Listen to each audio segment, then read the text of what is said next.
You were hosting? Mm-hmm. Go on then. Oh, sorry. Good evening. Welcome along to SAFC Fan TV with me and young Jack, bringing you live commentary of Shrewsbury Town versus Sunderland. How's your day been, Jack? Been rather boring, rather uneventful. Hopefully it picks up tonight though. Yeah, good 3 points. Are you confident? More confident than I was for this game on Saturday morning. Still, not entirely convinced by Saturday's performance, but the fact that we got to win. And one thing I will say about Shrewsbury, regardless of how we're doing, is that they are in the relegation zone. They have been a very poor side so far this season. So I think, again, if there's any result that can kickstart a bit good form, any fixture that might have a good performance against, kickstart a bit good form, hopefully it's tonight. Right, what about a score prediction from you? I think I said 2-1 on the Sunday bunch. I'll keep that the same. That might change once I actually figure out what team it is. That'll change as the score changes. You'll decide. Yeah. I'm not like you. What are you trying to say? You always make your score prediction after the final whistle. Well, I always get it right. So, right, okay. So you're going for 2-1, which you did, as you said. I did say on the Sunday bunch that was going to be that. Well, I'll stick with my prediction of 3-0, which is what I said for that. What about the team? Do you want to read the team out? Well, Sunderland line up like this. In goal is number 39, Torben Hoffman, number 6, Callum Doyle, number 9, Nathan Broadhead, number 10, Aidan O'Brien, number 11, Lyndon Gooch, number 13, Luke O'Nien, number 14, Ross Stewart, number 15, Carl Winchester, number 21, Alex Pritchard, number 24, Dan Neil, and number 26, the captain is Barry Wright. Substitutes this evening for Sunderland, number 20, Anthony Patterson, number 3, Tom Flanagan, number 4, Corey Evans, number 5, Frederick Alves, number 7, Leon Diagu, number 8, Elliot Embleton, and number 28 is Aidan McGeady. Fantastic. Well read. Don't forget, we are live, which means we're available in the live chat if you want to take part and have your say already in there. Bjorn Shig, related to ABBA, apparently, and their strange team out tonight. Jack, do you want to sort of elaborate on that? What, the strange team? Yes. I can't really work out what formation is. I mean, I've tried to write down what you would expect us to be lining up in, but I can't really make head and tail of it. I think there's going to be a couple of players in there playing in unusual positions that they don't normally play in order for it to make sense. So the most logical one I've been able to come up with so far would be 4-4-2, but that would have Dan Neil and Pritchard as your 2 central midfielders, which I can't imagine it'll be that. I don't think you would start them as 2 flat centre midfielders in a 4-man midfield.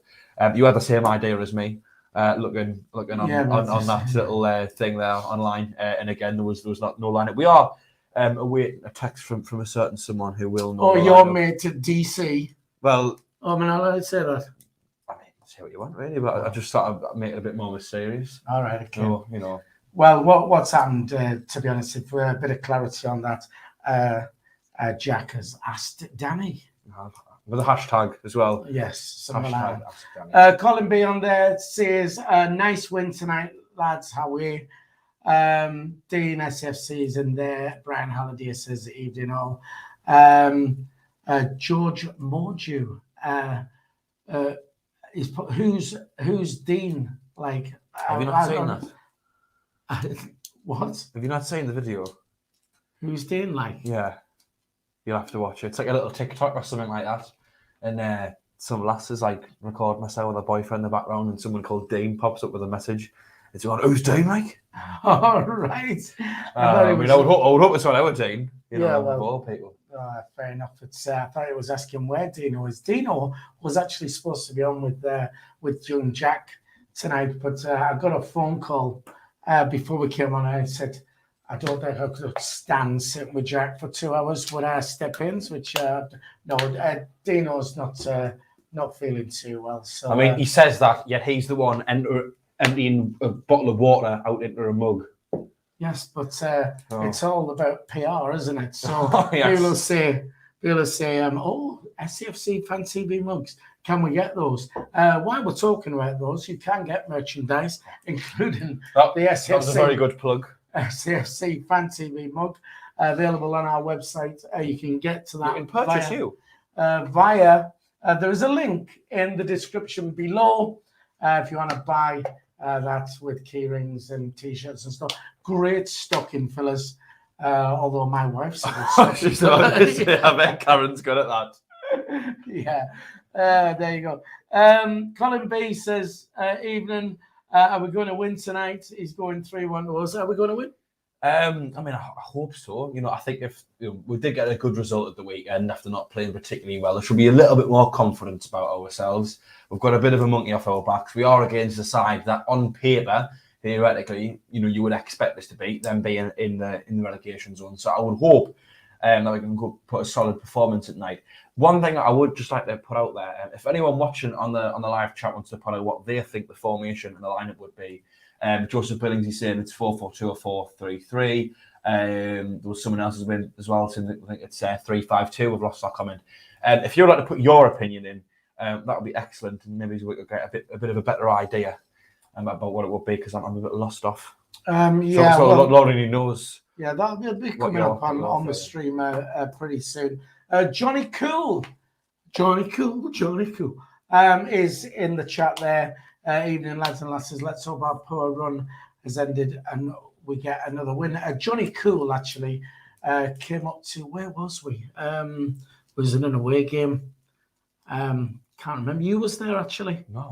No, you wasn't with us, but was it Wigan? I saw you at Wigan, didn't I? Could have been somewhere like that. And Johnny Cool came over and introduced himself anyway. So thanks very much for that, Johnny. Also in the chat there, Marianne and Carl Taylor, our friends from Boston, Massachusetts, has donated $5 via the super chat. Says, "Hi guys, going for a 2-0 win today.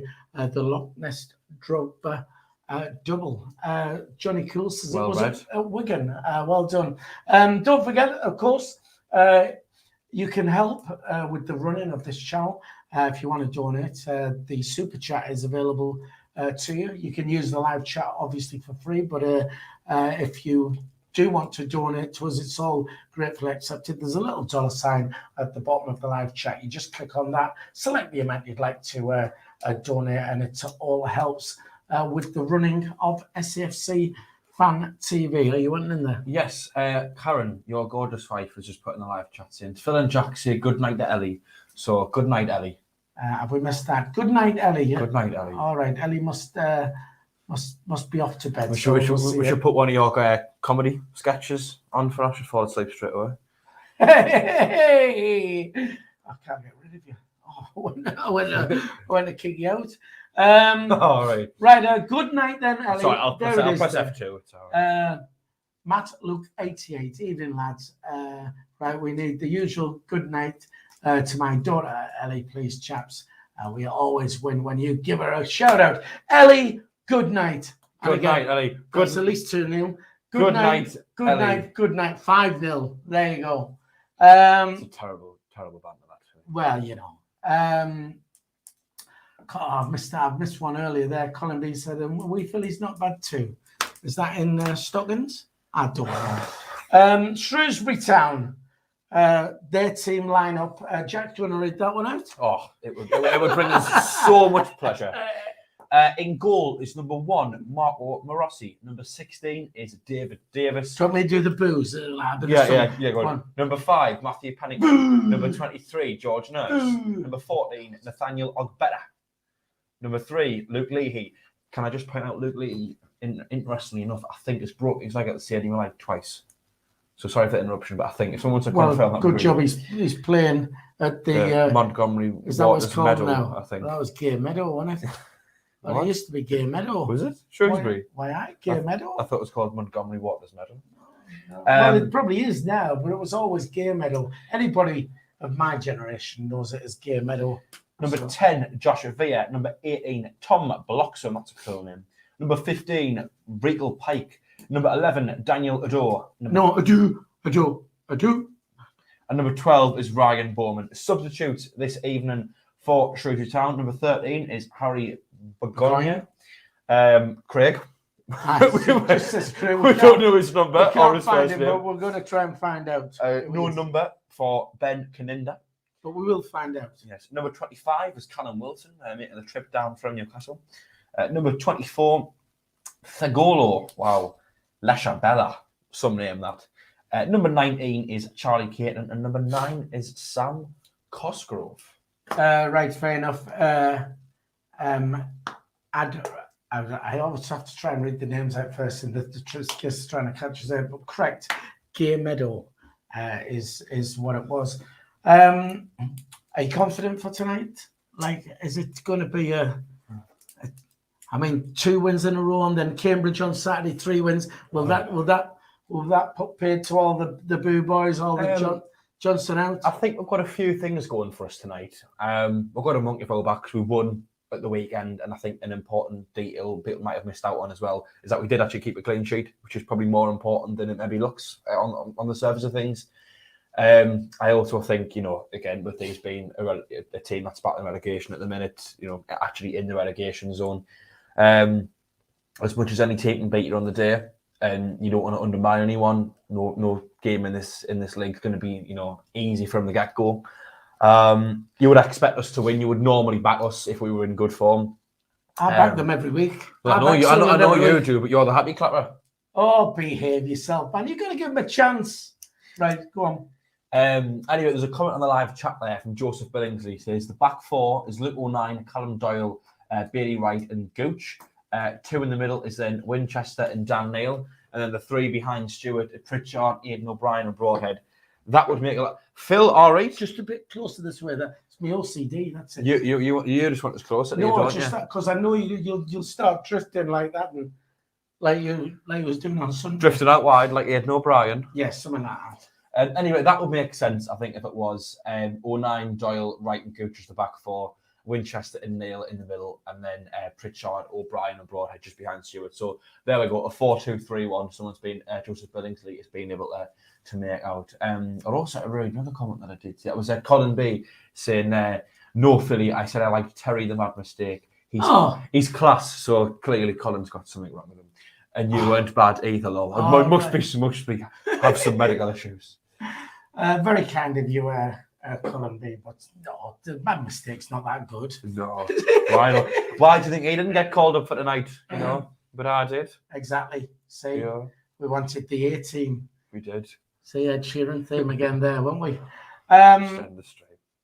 I know. What about McGeady on the bench then? Is that the best call and bringing him on as an impact player? I thought it worked on Saturday. If anything, I think he impacted the game really well. He came on, he had a little bit of quality, which is something we were lacking, especially in the final third. He came on, he had a bit something we hadn't really had all game, bit end product. And I thought he helped us out going forward. I would also like to point out as well, McGeady's not exactly been good at all this season. And unlike most of the other players, he's not even had a good kind of 3 to 4 game run. At the very least, he's had a couple of half-decent moments here and there. So I don't think Aidan McGeady's got any right to demand a first-team spot. I also think that... Well, hang on, Ron. While you're on about McGeady, though, do you not agree that McGeady changed the game when he came on But was that because it's McGeady, or was that because it's a player with a bit of quality coming on when the other team's tired, and he was able to make an impact? You know what I mean? Tonight, there could be 20 minutes, half an hour left. It might be a draw, it might be 1 goal in it, or might think we'll bring McGeady on, it might just open the game up a little bit quality against tired legs. So it could even be a tactical decision to try and influence, try and bring him in the best way possible. You just don't know. All right, okay. Just very quickly on the chat there, Colin B says, just banter, lads. Mate, we know it's just banter. It's just, we're glad of the banter because Jack's banter's crap, to be honest. Well, exactly. So we need to have some, brought in from the live chat ideally, don't we? So, we've not got Michael here. That's the problem. When Michael's here, there's always laughs. You know what I mean? Mainly at him, not with him. Yeah, the thing is as well. I mean, we only just made it sort of on time because it's been a mad rush. Jack hadn't had his tea, so he brought his tea, so he was eating that, and we just went to get on. We don't even know. Are you doing the commentary? All the commentary now, do the bits in between. If you want, you've got to do in bits because we haven't even sorted that out yet. Embleton dropped to the bench. That's about right, isn't it? After his display on Saturday. Yeah, he wasn't very good on Saturday. A lot of wayward passes, a few. I remember a few dead balls, set pieces that he just didn't even beat the first man. Had no real positive impact on the game. So I think dropping him is probably fair enough. We could see him come on though. You know, he can play pretty much. Can I just jump in there because Trevor Dudden's come on and said Brian Gartner says Dan Neil has picked up an injury in the warm up. Said it early in the chat, so we're getting ahead of ourselves there. So if that's the case, well, we don't know what the formation is or anything, do we? I think 4-2-3-1 is probably if it's going to be anything, it's probably going to be that. The one that Joseph Billings suggested, just to comment below. I think that's probably the one that I would. Has he picked up an injury? Well, we don't know. Only time will tell. We should find out in about 15 minutes or so. When the lineup set. We're going to find out now. They're going to tell us what the lineup 4-2-3-1. They've got it as, and it's going to be Joseph Billings. It was correct, and that's what we thought. Gooch at right back, then Luke O'Nien at left back. And what do you make of O'Nien and Gooch as the two full backs? Because I mean, my personal opinion is that Gooch, it seems if like the further back on the pitch he plays, the better he is. I don't think he's got much end product, but I do think he's got a lot of energy. And I think O'Nien looked a lot more comfortable at full back than he did in the middle. We're amidst a bit of a crisis now. Do you see that being the answer? And then Winchester can play in the middle as well. Well, what about? I mean, Winchester's done a job at right back though, hasn't he? So it's Who would you then play in centre midfield? Well, Embleton doesn't deserve a start anyway, does he? And I don't think Flanagan's been all right. Do you not think Flanagan? I mean, Bailey Wright's coming. Would you change your two central defenders after a clean sheet though? Is there anything I would say? Don't get us wrong. I was a bit disappointed to see Flanagan dropped on Saturday anyway. I think he's been quality so far this season. He's had a couple of games he's not been quite to the standard, and I think, to be honest, up until Saturday, every time Bailey Wright's played, he's been dreadful. So I think I was a bit disappointed as well. But given the credit, I actually thought Bailey Wright had a good game on Saturday. I've criticised him a lot this season. I thought he was. If I was going to say anyone to be man of the match, I'd probably say Bailey Wright because I thought he was quality. I think he led the defence really well. So I don't think you would change him and Doyle, would you? In my opinion, anyway. Right, fair enough. Tony Lee is on the chat. Says, "All right, Dodsey and Phil," which is strange for Tony Lee because he should have said, "All right, Monkey and 1v." Monkey and I was going to say we're not only 1v down tonight, which is normally what we are for the Tuesday night streams. We're two V's down. I know. And if you're not going to use the V thing, well, then to be honest, we'll have our mug back off you. Thank you very much. Exactly. Right. Well. Jeff Allcroft says 1v ? Yeah, if you've just come on Spannerman, we just Dino was supposed to be on, so it was going to be 2Vs and I was going to be producer. However, bit of an inside joke there. Yeah. However, behave yourself. Producer, executive director, founder. Yeah, so Dino's feeling a little bit under the weather. They haven't even got numbers themselves on here, have they? So, Cade, Craig. Cade. With a K, not a C. And he's not even got a number. And neither is Ben Caninda. So... Well, we'll fill you on that as soon as... Phil will fill you in. There you go. Do you know... Are you not, desperate to see... the two up front, Broadhead and Stewart could be up front because he won't do that, will he? He insists on. I mean, I know they can still sort of link up together, but I mean, something that I really wanted to see was just to go two up top and probably go three at the back at the same time, go 3-5-2 with an attacking midfielder. However, I'd also point out that we've had a lot of injuries recently in a lot of really difficult areas, so I think the team that we're going to be putting out over the next, probably until January, really, is probably going to be just cobbled together. Huggins is injured, Serkin is injured, Hume is injured. That's 3 fullbacks. Yeah. All our normal first options at left back. That means we've got to bring O'Nien into there. If that then bring Gooch at right back as well. So I think at the minute it's just trying to see what 11 can we actually just put out. So as much as I would love to see us play two up front, I don't know if I have quite that luxury at the minute because we're just trying to focus on what is it that we can do. Dan Neil was still in the middle there, wasn't he? Yes, he was. Right, okay. I just wanted to make sure. Sorry about that. I don't think you can rewind on him. No, I don't think you can. That's very true. Because we've got the highlights on at the minute from our first trip to Shrewsbury since we returned to League One. I was there that day. It was a very, very sunny day. You couldn't really see anything at all. In fact, I remember when Luke 09 scored his first goal for Sunderland. I think that was to make it 2-0. We did win 2-0. It was either the first or the second goal. The sun was that low at the away end. Didn't even know, most people in the away end didn't even know 09 had scored until the players started jogging back to the halfway line, and then we found out. Right, just very quickly then, Emma Wilson. Emma, who will say congratulations to, because she's getting married on Saturday. Congratulations. And guess who's going to the wedding? You and Karen are? Yeah, and guess has to wear a suit. Karen? Yes. I've got the dress. You look good. Oh, I hate wearing a suit, honestly.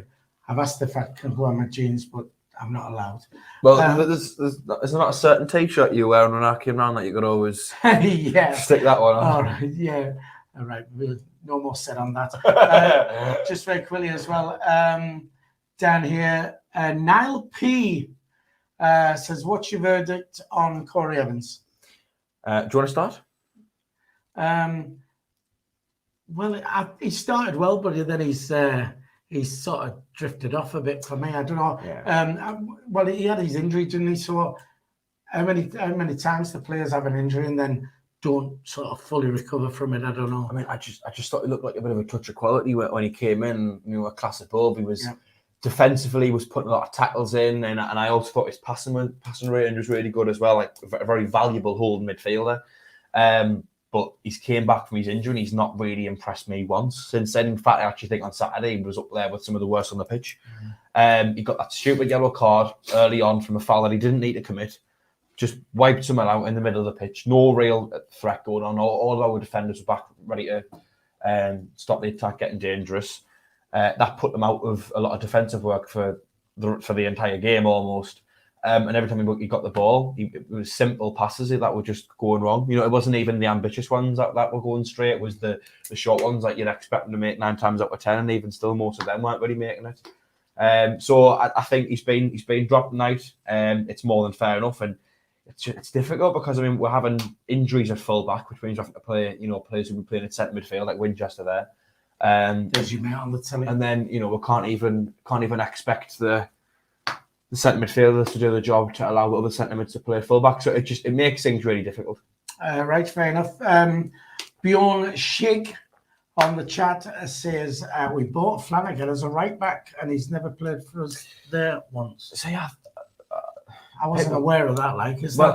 I think prior to our son, he played a lot of left back. I don't think it was right back. I think it was left back for Burton.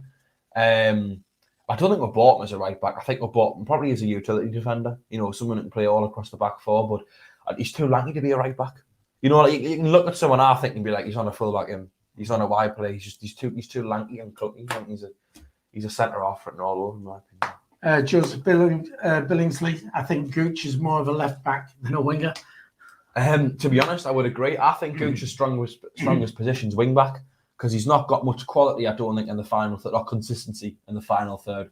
And he's no natural defender, but he can get up and down the line like no one's business. He's got that energy, the fitness and the speed to get up and down the line and at least be an outlet all the time.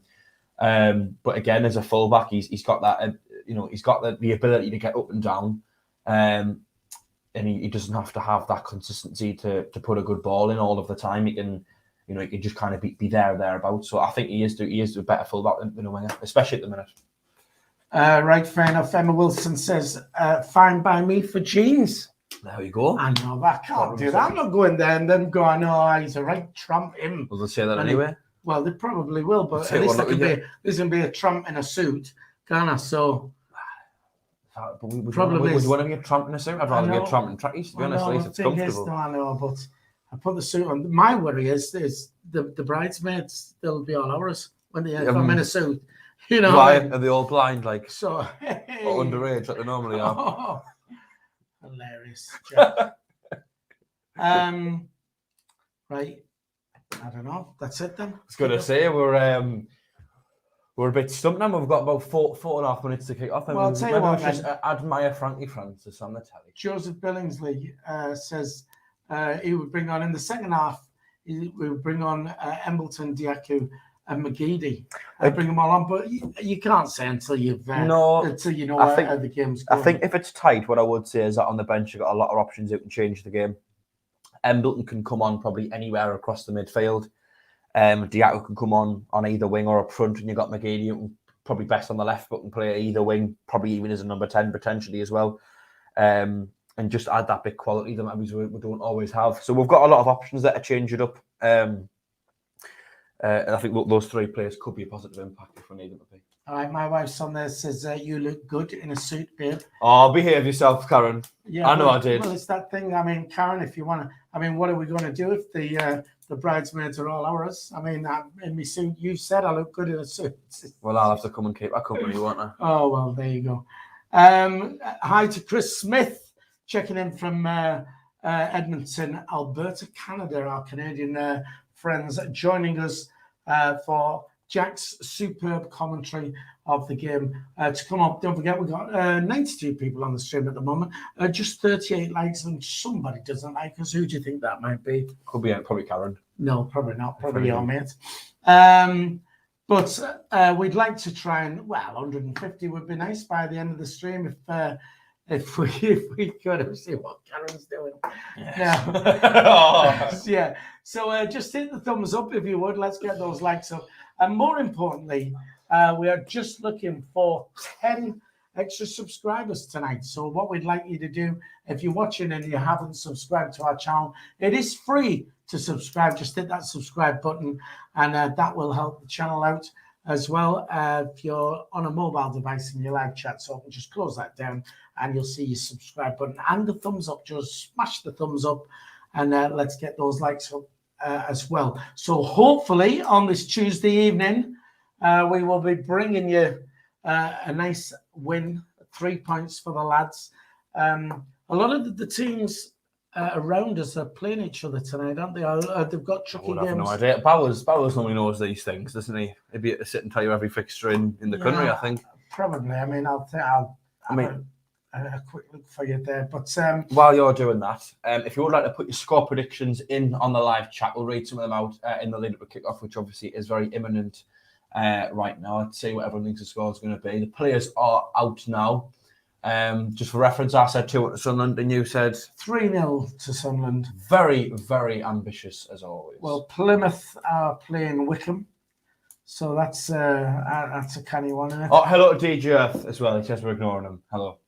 Hi, DJ. Sorry, but that was it because we were ignoring you. Yeah, sorry, you put something in about Ryan Bowman being a player to watch because he drives a taxi. His dad drives a taxi with DJ. So taxi friends. DJ Earth will keep us up to date with the scores as they come in as well. Speaking of scores coming in, Joseph Billingsley predicts 4-0 to lads. Dean SAFC 3-0 to Sunderland. Johnny Cool 2-0 win. And Nefarious Dave, I always love reading that name out. It says 2-1. And Niall P says 2-1 to the lads. Fair enough. My wife says Bowers doesn't do stats anymore. Oh, it's a bit disappointing. Can't be bothered. Why are you moving further away? Because you want to be out of shot? Just to get me, stretch me back out a little bit. That's but while you mention it, I might do the commentary. All right. So Jack's going to do the commentary for you. Don't forget, you can keep in touch via the live chat if you want to have your say on there. And don't forget, why did you do that? You said keep in touch and it'll be funny. So yes, have your say on the live chat. You can do that, and don't forget you can join as a member of SAFC Fan TV as well for less than 50 pence a week. It's just $1.99 a month. Get your little members badge down there, and it will give you access to some members only content. And coming up in December, we are going to be running a competition which will get you a seat on our bus because the whole team. We're having a trip down to Bolton for the Bolton game on the 29th of January. So that'll get you on the minibus with us, all the team going down We've got our new flags being made this week. Yes. Oh, yes. We're looking forward to that. That should be done this week. So all be good. Although no weirdos on the bus. Right, okay, here we go then. We're going to, Sunderland are going to kick off. Here we go. Taking the knee first. The referee is blowing whistle. Certain players are taking the knee, certain players aren't. It is Alex Pritchard to get the lads going. Sunderland kicking left to right. Shrewsbury kicking right to left. Alex Pritchard gets us going, knocks it back there. Callum Doyle, who spreads it out towards the right-hand side. Stewart goes up, tries to win the header, can't manage to do so. It's cleared away by the Shrewsbury left-back. Goes forward, chested down by the big lad up top. Knocked back there, a lad in midfield. The ball gets sent up the line. But it's Bailey Wright who was there to reply. Sends it long towards the Shrewsbury box, headed away by a Shrewsbury defender, taken down by Dan Neil in the centre circle, over to Luke O'Nien at left back, advancing through the Shrewsbury half. Plays a nice ball to Nathan Broadhead on the left-hand side. He stood up by there, number 15, however. Manages to fit it at Luke O'Nien, the penalty area quite well. Back to Broadhead, knocks it back at Dan Neil. Gooch asking for it in the centre. He finds Pritchard on the touchline in the final third. Nice little 1-2 with Luke O'Nien. Pritchard couldn't quite get there. It's cleared away by, I think that was Pennington. Doyle picks the ball up on the left-hand side, knocks it back to Dan Neil, passes it back to Bailey Wright in Sunderland's own half, takes it past Bowman quite well, knocks it back to Doyle, and the ball finds Torben Hoffman a minute into the game. The first time Hoffman's touched the ball, gives it straight back to Doyle, forward into Luke O'Nien. A bit of a heavy touch, but he manages to find Pritchard, who knocks it back to Dan Neil. Neil spreads it over to Gooch at right back this evening. Gooch bringing it forward, knocks it inside to Carl Winchester, who just brings it over the halfway line into the centre circle, over to Dan Neil, just about 10 yards to his left. Now it's with Pritchard on the left wing, trying to cut inside, coming into the final third, puts a deep ball into the box, but that is well away from the danger area, out for a goal kick. Just very quickly on the chat, Jeff Holcroft says, you were moving away from me because my teeth smell of, you know about the tail of, it doesn't matter. Also, they don't smell like that. Karen says it's the party bus is what it's going to be. And I want to ask you, do you think the people who've done the graphics tonight are having a laugh with Shrewsbury Town's? Not really, Phil. I don't see what's funny about it, but we are back in play. Do you not? Well, I do. Anyway, ball comes inside now, number 14, bringing it towards the edge of the box. Doyle intervenes. No Sunderland player to pick up the loose ball, though. Nice ball threaded through out of there. Number 11, he tries to put a cross in, but Gooch is there to send it into the away end. There we go. Lots of Sunderland fans there. You can see the big FDR flag as well. Shrewsbury Town corner, right up next to the away end. Decent follow at night, isn't it? It's not bad at all. I mean, it's a fair trip. I was contemplating going down myself and taking my wife down, but one, I didn't want the aggro she was going to give us, and two, staying here with you was a much better option. Oh, Phil, I would have went if I could have got time off work, but unfortunately couldn't do so.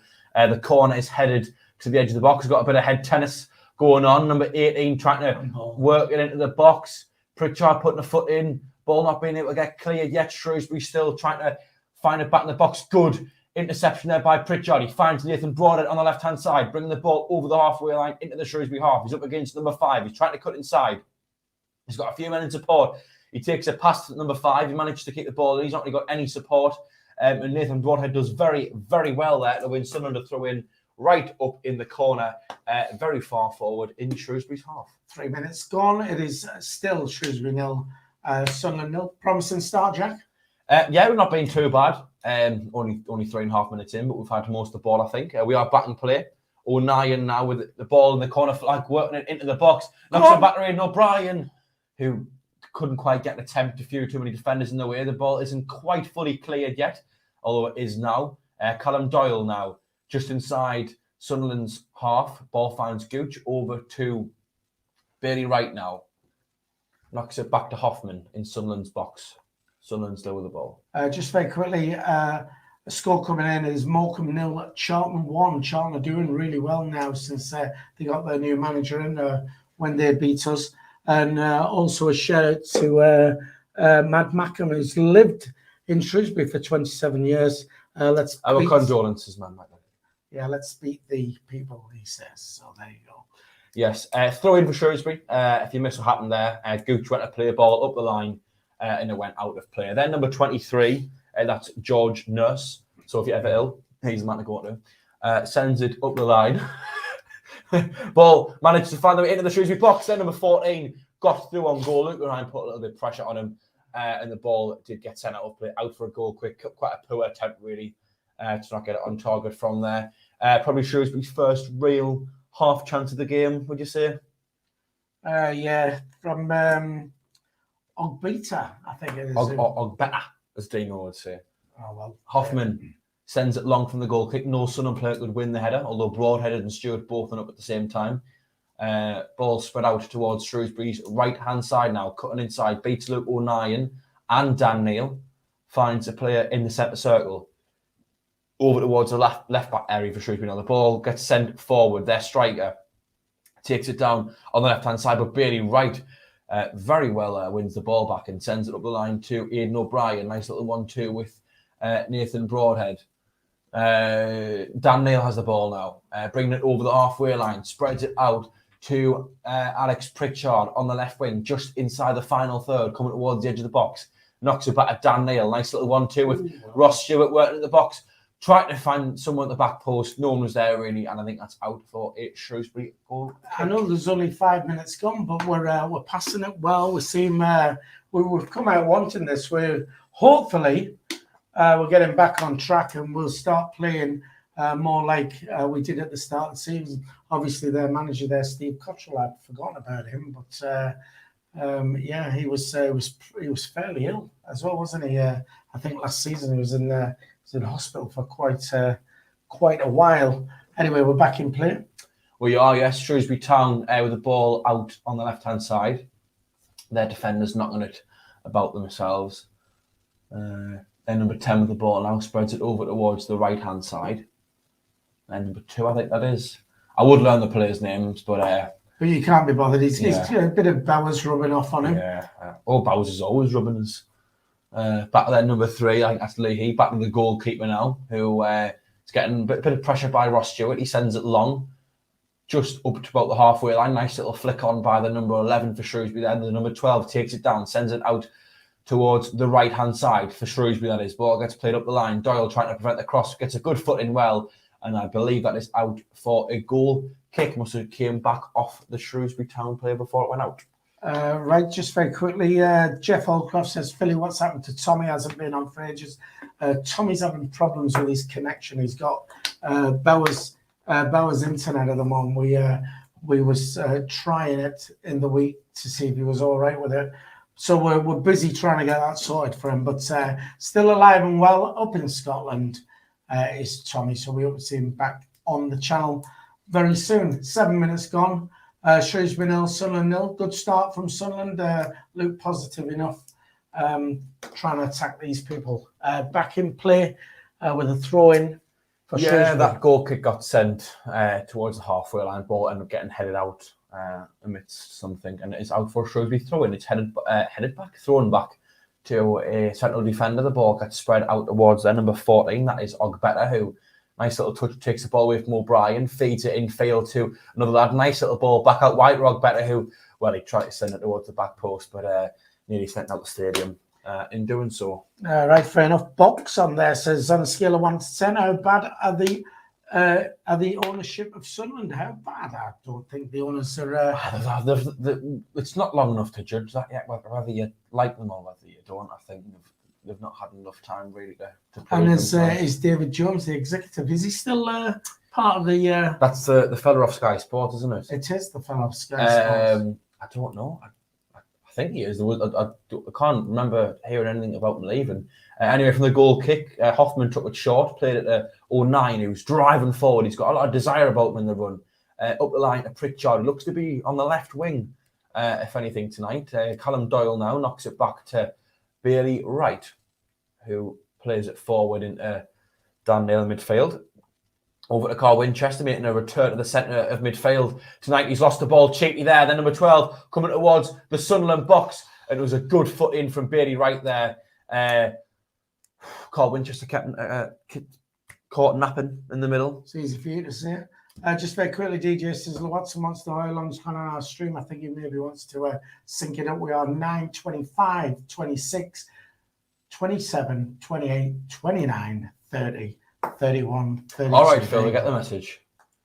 Thanks. That was Ryan Bowman there. I was filling time while there was nothing happening because, I mean, you just talk. No, well, I'll get up and leave and you get Terry on then. Oh. Ball goes in the box from this corner. 09 heads it away, comes back towards the box. We've got a bit of head tennis going on now where Gooch tried to intervene, couldn't quite do so. Leahy with the ball on the left-hand side looks to cross it in low. Stewart gets a foot on it. Winchester gets it clear, only as far as a Shrewsbury Town player picks it up on the halfway line, gives it out to David Davis, who's trying to send up the line, but Ross Stewart gets a foot in. Yeah, in the lead up to that corner, Winchester had the ball, caught napping a little bit, and one of their players nipped in, gave it to Bowman, running towards the goal, took a shot.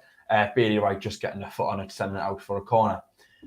Throw in taken, then number 23, that's Nurse, works the NHS. Ball goes. Dan Neil picks the ball up now, knocks it over to Luke 09 at left back. 09 trying to bring the ball forward. He finds Alex Pritchard, who was a bit of a poor touch, really loses the ball, and then number 16. Nice little few passes between the Shrewsbury defence. They've still got the ball. Ball goes back to their centre half, goes forward to the midfield, back to Leahy. Seems to be at central defence tonight.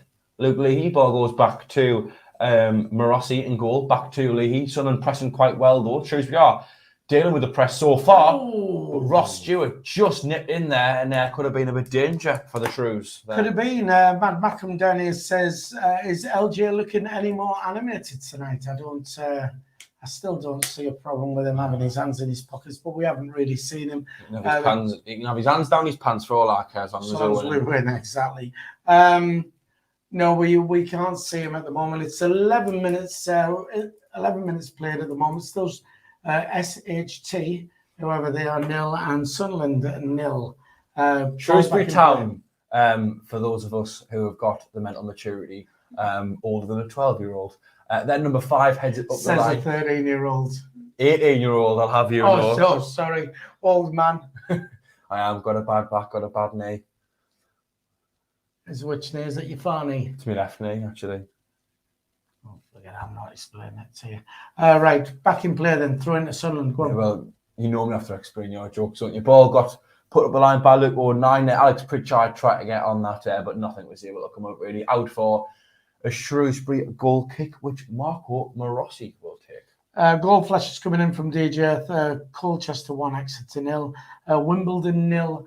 Crew 1 in our division as well there. And also in League 1, Oxford 2, Fleetwood 0. Back in play, Jack? Yes, their number 14 chests the ball down on their left-hand side. Big pressure from Gooch from behind them. And 14 can't really get control of the ball. Out for Sunderland.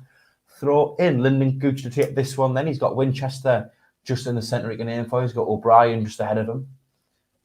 Go on, keep going. That's all idea doing. Knocks it into Stewart. The ball goes back to Gooch, who switches it, goes over to Luke 09 at left back. Nice little 1-2 with Dan Neil. 09 bringing it forward now. Looks to spread the play. That was a poor attempt for a long ball, really out of play for a Shrewsbury throw in on this near side. Colin B says Oxford are just 1 point behind us now at the moment. So we're breathing down our necks. But, you know, I mean, once we get this 3-0 in the bag, we'll be all right. There'll be another 3 points. I don't know why Nathan Broadhead decided need to grab the Shrewsbury player's neck there, but the referee saying it. Morossi, the goalkeeper, spreading it out towards the right-hand side. Ball goes up the line now. Callum Doyle loses his man. Ball coming into the box now. It goes across. Cleared away well, but I think that was Bailey Wright. 09 picks up the ball. Finds Broadhead, who tried to drop it off to Dan Neil, but was intercepted. Shrewsbury coming forward down this left-hand side. It's number 14. Whips the ball into the box. I think that's all better. Doyle's header didn't really help. And then it is not in the end. It was Daniel Udder who headed it, but only at Hoffman's hands, who collects the ball nice and calmly. Mad Mackham says, probably already mentioned, but just noticed the cap. Are they for sale soon? We're not selling the caps, actually. We have got a machine what does all the T-shirts and caps. Which he's obsessed with. Yeah, it's my little toy in it. I thought that was Karen. Yes. And the caps don't. They're all right, but they're not saleable quality. I don't think. I'd rather not sell them. Sunderland coming forward though. Winchester does well. He finds Broadhead on the edge of the box. Broadhead trying to work a spare meter. He tries to find it over O'Brien. Trying to walk it in, man. I think that was just, it was requiring a hit it, wasn't it, really? If it was Sunday League, that's what you'd hear. Broadhead was just trying to find a little bit, half a yard space to hit it, but it just didn't really seem to be falling from. I think that was the perfect moment to hit it there on his left, but he tried to work it back on his right. He then tried to feed it over to O'Brien, and then Shrewsbury were able to get it clear. Back in play, Callum Doyle pushed from behind. The referee gives a free kick out on this left-hand side, inside Shrewsbury's half. 09 knocks it short to Alex Pritchard. Taken quickly. Pritchard coming into the box now. Puts it towards the back post. Yeah! What a great strike. Gets in from the lad playing out on the left-hand side tonight. Well done. Shows his passion with his celebration there. I think we're all expecting to put a cross in there, really. But we was. And what I'm going to do, because Spider-Man says Jack Dodd's wigs are on sale for Christmas. I might get one of them myself. So celebrate 1-0 up, 15 minutes gone. Lovely take and goal from Pritchard. Yeah. Well done, that man. Keep talking, and I'll just update this. Yeah, he cut in from the left-hand side. I thought he was trying to, put a ball towards the back post, if anything, to see if any player, would able to nod it in from there. But no, he took a shot. And that was a really good strike. Jacob, actually, last Thursday, was saying apparently Pritchard has been prone in his career to the odd shot from distance. I guess you could say that was. It was just inside the box, really, in the corner of the box as well. Nice shot across goal. Did really well, and we're back in play. So after 16 and a half minutes, it is Shrewsbury Town 0, Sunderland 1. And Sunderland have the ball back already. Throw in out on the left-hand side, which Callum Doyle will take, and Luke 09 tucks in because 09's shoulder is still dodgy as out. Is that a good terminology when we're commentating? Because we hear like Guy Mowbray doing that. Oh, he's dodgy as out, him. Well, there you go. We're different, aren't we? It's all good. 1-0 up. That's a good start. I mean, I thought Shrewsbury were getting back in the game as well. So they had a couple of chances. Getting very physical now. It's getting very competitive. A lot of tackles flying in and a lot of pressure from both teams now. The game is really livened up after that goal. Callum Doyle has the ball now. Does well, actually, to find Luke 09 with a bit of pressure on him. Dan Neil back to Doyle, who's got a bit more time on it this time. He knocks it over to Bailey Wright in the centre of our own box, who spreads it out to Lyndon Gooch at right back. Gooch going to try and play it up the line as he comes inside. Turns back again, nice little ball up the line, looking for Broadhead, who couldn't win the header. The ball forced to O'Brien, just inside Shrewsbury half. Nice few little turns, knocks it back to Lyndon Gooch. Finds Carl Winchester, who knocks it back to Bailey Wright. Shrewsbury put a lot of pressure on us, but we're knocking it about nicely. We're keeping possession. We aren't letting them get a touch on the ball. Callum Doyle bringing it forward now, just over the halfway line, out on this left-hand side. Plays the ball forward to Stewart, who tried to flick it on for the run of Luke 09, who couldn't quite get there. Ball goes back to Morossi, who clears it forward. Header won by the Shrewsbury target man up top. Only out for a Sunderland throwing on our right-hand side. Just very quickly, Mad Mackham says, can we please not put the scores in before the team say it's not big and it's not clever? No, please don't do that. Some people can't Just like him, he's not big and he's not clever. Some people can't see the actual game and they're taking this commentary as live commentary. So please don't do that. But that's what we have the moderators in there for to get rid of. Sunderland getting forward now. Luke 09 fitted into Dan Neil, who drove forward and gave it to Pritchard. Pritchard lost the ball out on the left-hand side, was asking for a free kick. Referee didn't give it. 09 intercepts, comes forward, finds Pritchard.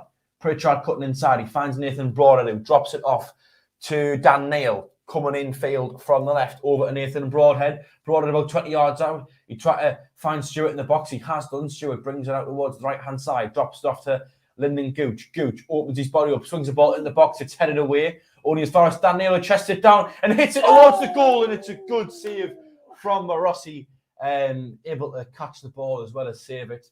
This game is live and right up since the goal, hasn't it? It has, definitely. Killian Allen, who is Trinidad Mackham, said who scored it. It was Pritchard. If you can see along the ticker tape along the bottom of the screen, we have got the scorers in there just to to keep you right, as we do.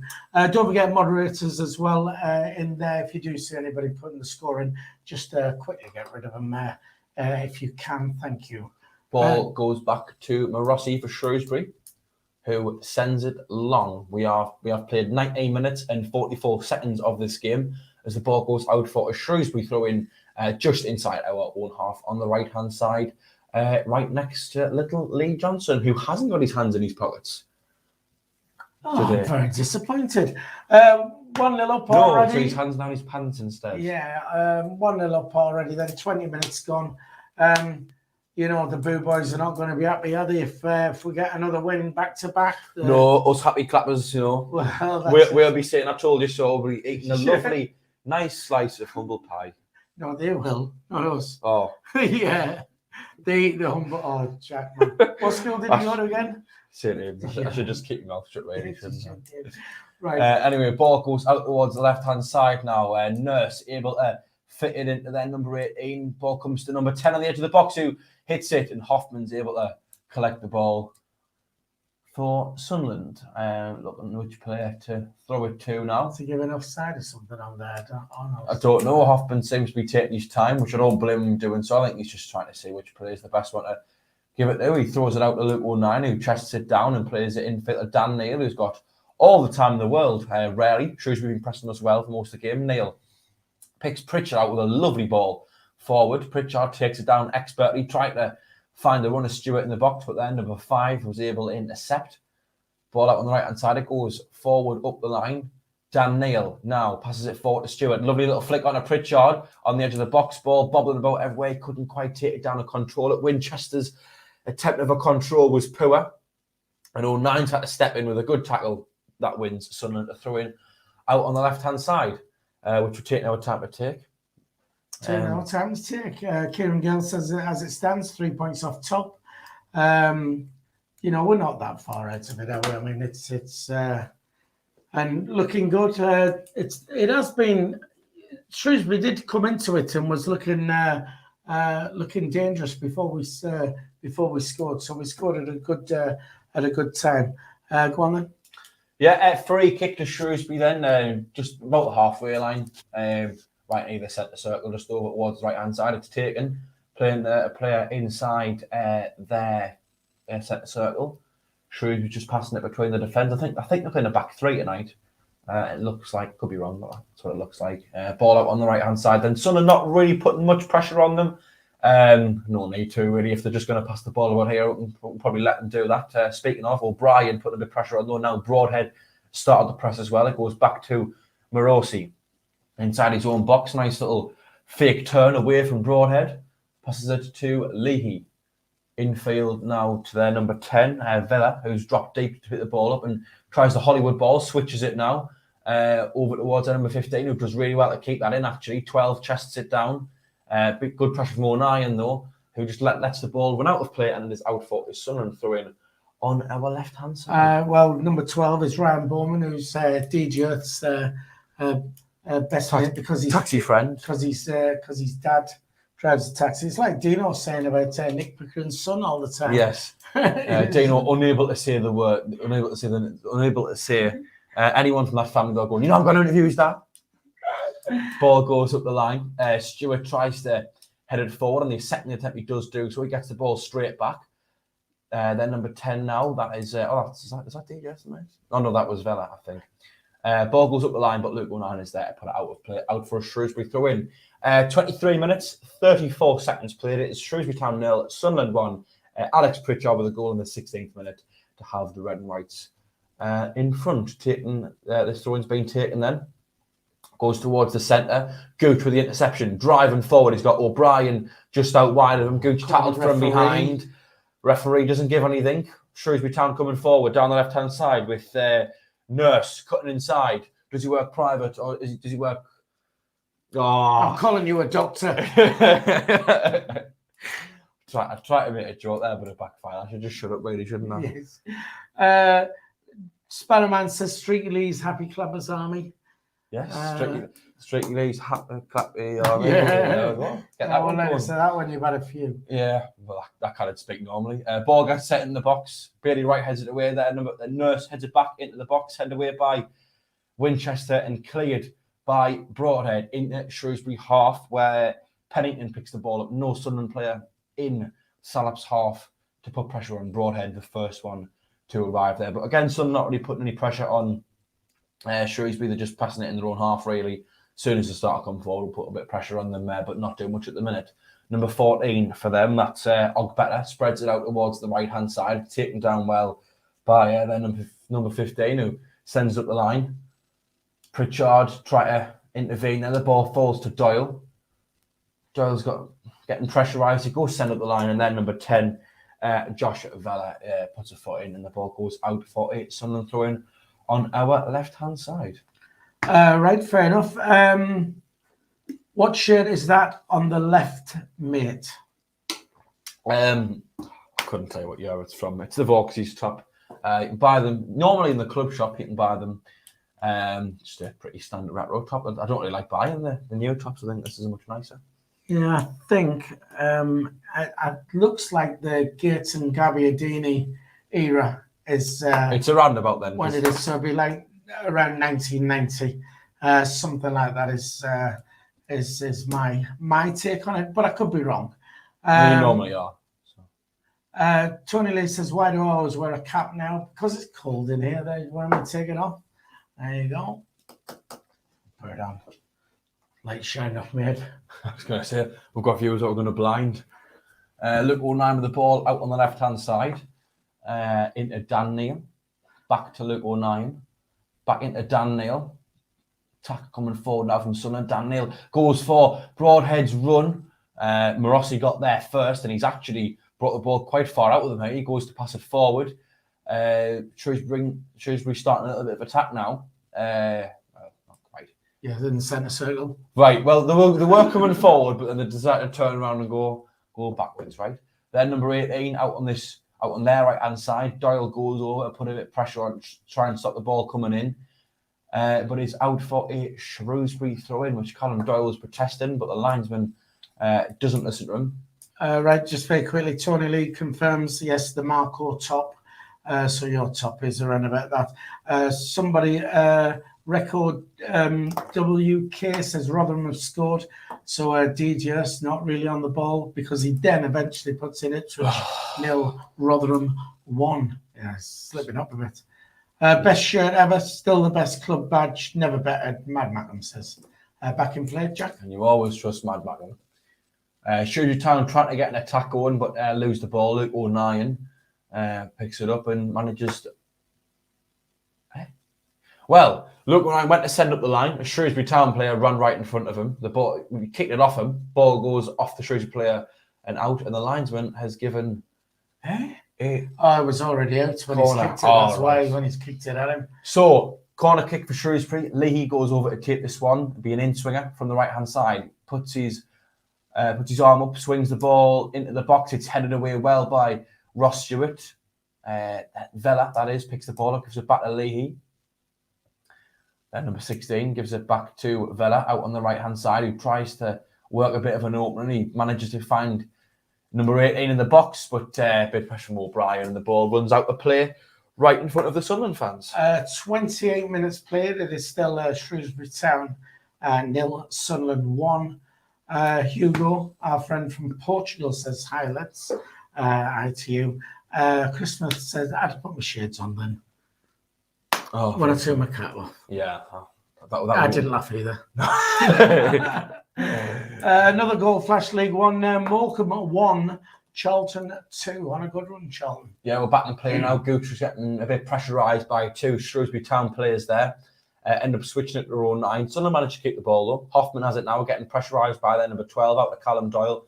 Oh, well, that's not in there. Doyle sends it up the line. It's intercepted by a yellow and blue shirt. That number 14 picks the ball up now. He's coming towards the edge of our box. Gooch just standing him up, getting in between him and the goal. Number 14, good bit of footwork. And had an attempt on goal. Hoffman Hoffman saved it, didn't quite catch it, and then was able to catch it in the end. But a little bit of a wary moment. Do you think that was Shrewsbury's best chance of the game? I think so. It's a good shot, really. It was on target as well, and Hoffman had to get right down low. So good save. Back in play, Jack. Difficult angle as well. Sunderland back in play now. O'Brien on the right-hand side. Knocks it back to Bailey Wright. Wright switches the ball to Luke O'Nien, who heads it infield to Dan Neil. Picks the ball up. Dan Neil does really well. Goes in between two Shrewsbury players, cutting two out at the same time.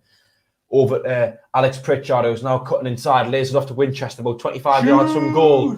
Gooch has the ball now towards the edge of the box. Gooch trying to work an opening, hits it on his left foot. Oh, it's a great save from Marco Rossi. Lyndon Gooch. Gooch with a few step overs. He's clearly been watching me play football. Oh, absolutely superb. I mean, it was going top corner. Bent it round. Goalkeeper, absolutely superb save. It was in all day, that. Yeah, that was destined for the top corner. A real stretch from Marco Rossi. Just sent it wide of the post. And just after Gooch was beat by his man, and they had a good chance. Sunderland have as well.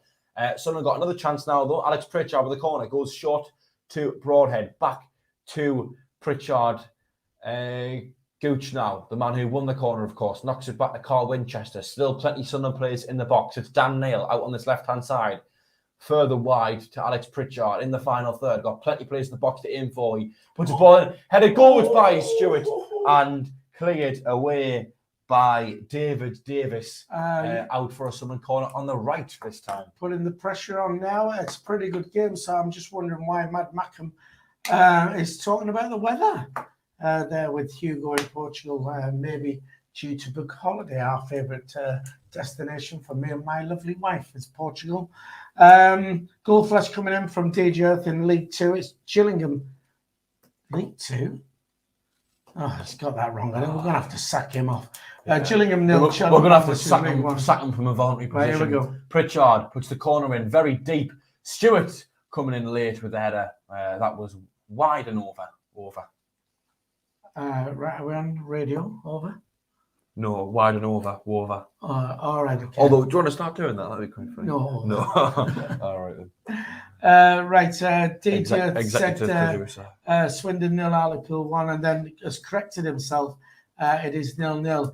DJ, you're on your final warning. I was going to say that's two mistakes in a row. 31 minutes, 32 minutes gone now. Still 1-0 to Sunderland. Looking better than we have done for quite a few weeks, actually. Back in play. Yes, Shrewsbury Town coming forward now with that number 11. It's a very dangerous run. Slips it over at number 14, who took a shot, but Gooch, sliding tackle, managed to intervene, sends out for a corner. Good defender from Gooch, that there. Absolutely. I mean, he's getting up the field, and he was back where he needed to be and made a good block. Yeah, I think he should have been a bit more aware of Ogbetter. I think the other side of his shoulder, it was his man to mark, but he did well to get back and recover. And, stop the shot on target, really, didn't he? So it's Leahy to take this corner out on the left-hand side. Goes into the box, flicked away. Ball not quite clear yet. Broadhead picks it up. Broadhead tries to send it up the line. He's not able to do so. And we've got a little visitor. Colin. Hello, Colin. Has entered the room. Hello, and Colin. He's came to say hello. There you go. Hopefully doesn't do a poo on the table. Everybody loves a puppy. Have you just been out for a poopy? Oh. Right, there you go. All right. Just wait for everybody, Colin. Hello. There you go. Did you all want right. something? You what? Did you want something? Yeah, do you want to come and say hello to everybody? We need a bit of beauty. Shrewsbury Town coming forward through the centre as a bit of beauty enters the room. Hello, Karen. Everybody. Hello, Jack. Hot. Shrewsbury Town getting forward now. Apologies, we are going to have some commentate. Number 11 with the ball out wide, trying to get it past Gooch, isn't able to do so. Winchester picks up the Luke's ball. Less of that, Karen, please. Get some left me pop or something. If you can do that, that'd be brilliant. Winchester knocks it back to Gooch, who switches the play. It's Luke O'Nien now running forward out on this left-hand side, bringing the ball over the halfway line. Tackled, referee blows and gives a free kick to Sunderland. 34 minutes and 4 seconds played. Shrewsbury Town 0, Sunderland 1. Sunderland with a free kick. About 10 yards over the halfway line. Right, okay. Well, I'm trying to go in. So when it goes out of play, I was going to jump in, but you just want to talk forever. We're back in play now. Sorry, I will the next time. No, I thought we was a team. But there's no I in team. Well, exactly. And the ball gets sent long. Beatty Wright managed to head it back there. Hoffman does well there. Hoffman throws it out quickly to Luke O'Neill. Hoffman's distribution's been decent so far. I don't always see that. O'Neill going forward finds Pritchard just up the line on the left wing. Pritchard coming back now, finds Dan Neil. Winchester's asking for it in the centre circle. Dan Neil plays a forward ball to Pritchard on the left wing. Pritchard up against number 15. He knocks it back to Luke O'Neill. Now it's with Aidan O'Brien. Dan Neil. O'Brien turns and finds Winchester. Winchester coming forward now, puts it out wide to Gooch on the right-hand side up against his man. Gooch coming in field ever so slightly, finds Aidan O'Brien in the centre as the gorgeous Karen returns with a bottle and glass of pop. Thank you very much. Fit inside to Nathan Broadhead. Broadhead back out to Lyndon Gooch. Gooch over to Winchester. Winchester in Aidan O'Brien. Back out to Lyndon Gooch just in the final third. Gooch trying to work an opening, see if he can get the ball in the box. He does well. Left-footed ball goes in. Pritchard's at the back post and chested the ball, but Morosi was able to catch that one there. Right, Colin B says, who calls a dog Colin? That'd be me and Karen. You. I was going to say. Yeah. Fair enough. We're back in play anyway. Go on. We are. Callum Doyle says, tried to set it up the line. There was a Sunderland player down at the minute, actually. Good tackle from Dan Neil. The ball goes out of play for a Sunderland throw in. Is that?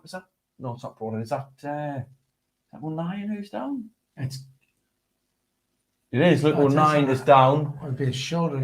He's holding something. It might be his shoulder. Wouldn't be surprised. There is a little break in play.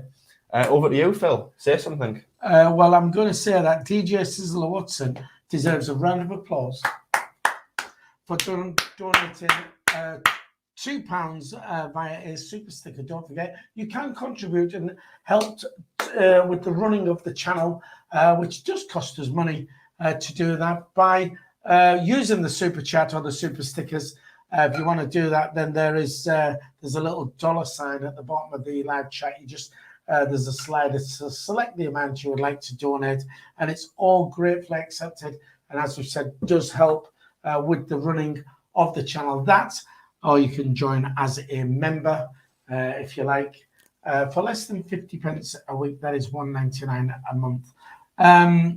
Also down here, Spannerman a bit earlier on says, shall I delete him? He was referring to DG Earth because of his rubbish updates on the scores, which was quite funny. Someone else, Trinidad Mackham, says, how's the Winchester-Neil partnership work so far, Jack? Decent. I think everyone's played quite well tonight. There's been a few times I think Neil's driven well with the ball, driven with the ball forward quite well. He's beat a lot of players, got a lot of attacks moving. I think Winchester's been fairly solid. I wouldn't say there's anything in particular I remember him doing that stands out, but I think he's been pretty decent. I think the two of them work quite well together. Neil being the one who pushes forward a little bit more, Winchester holding back a little bit. Brian Holiday says ankle injury for Luke O'Neill. How's Luke O'Neill's shoulder now? Because I thought when was at the game on Saturday, I thought he was holding his shoulder a lot of times when he was going over. I think it dislocates every game. I think it literally pops out with socket and pops out. And I don't know. I'm no expert on these things. Apparently, it's an ankle injury. He's pretty bad. I've thought for a while would benefit from leaving him out the team for Ferguson McCann.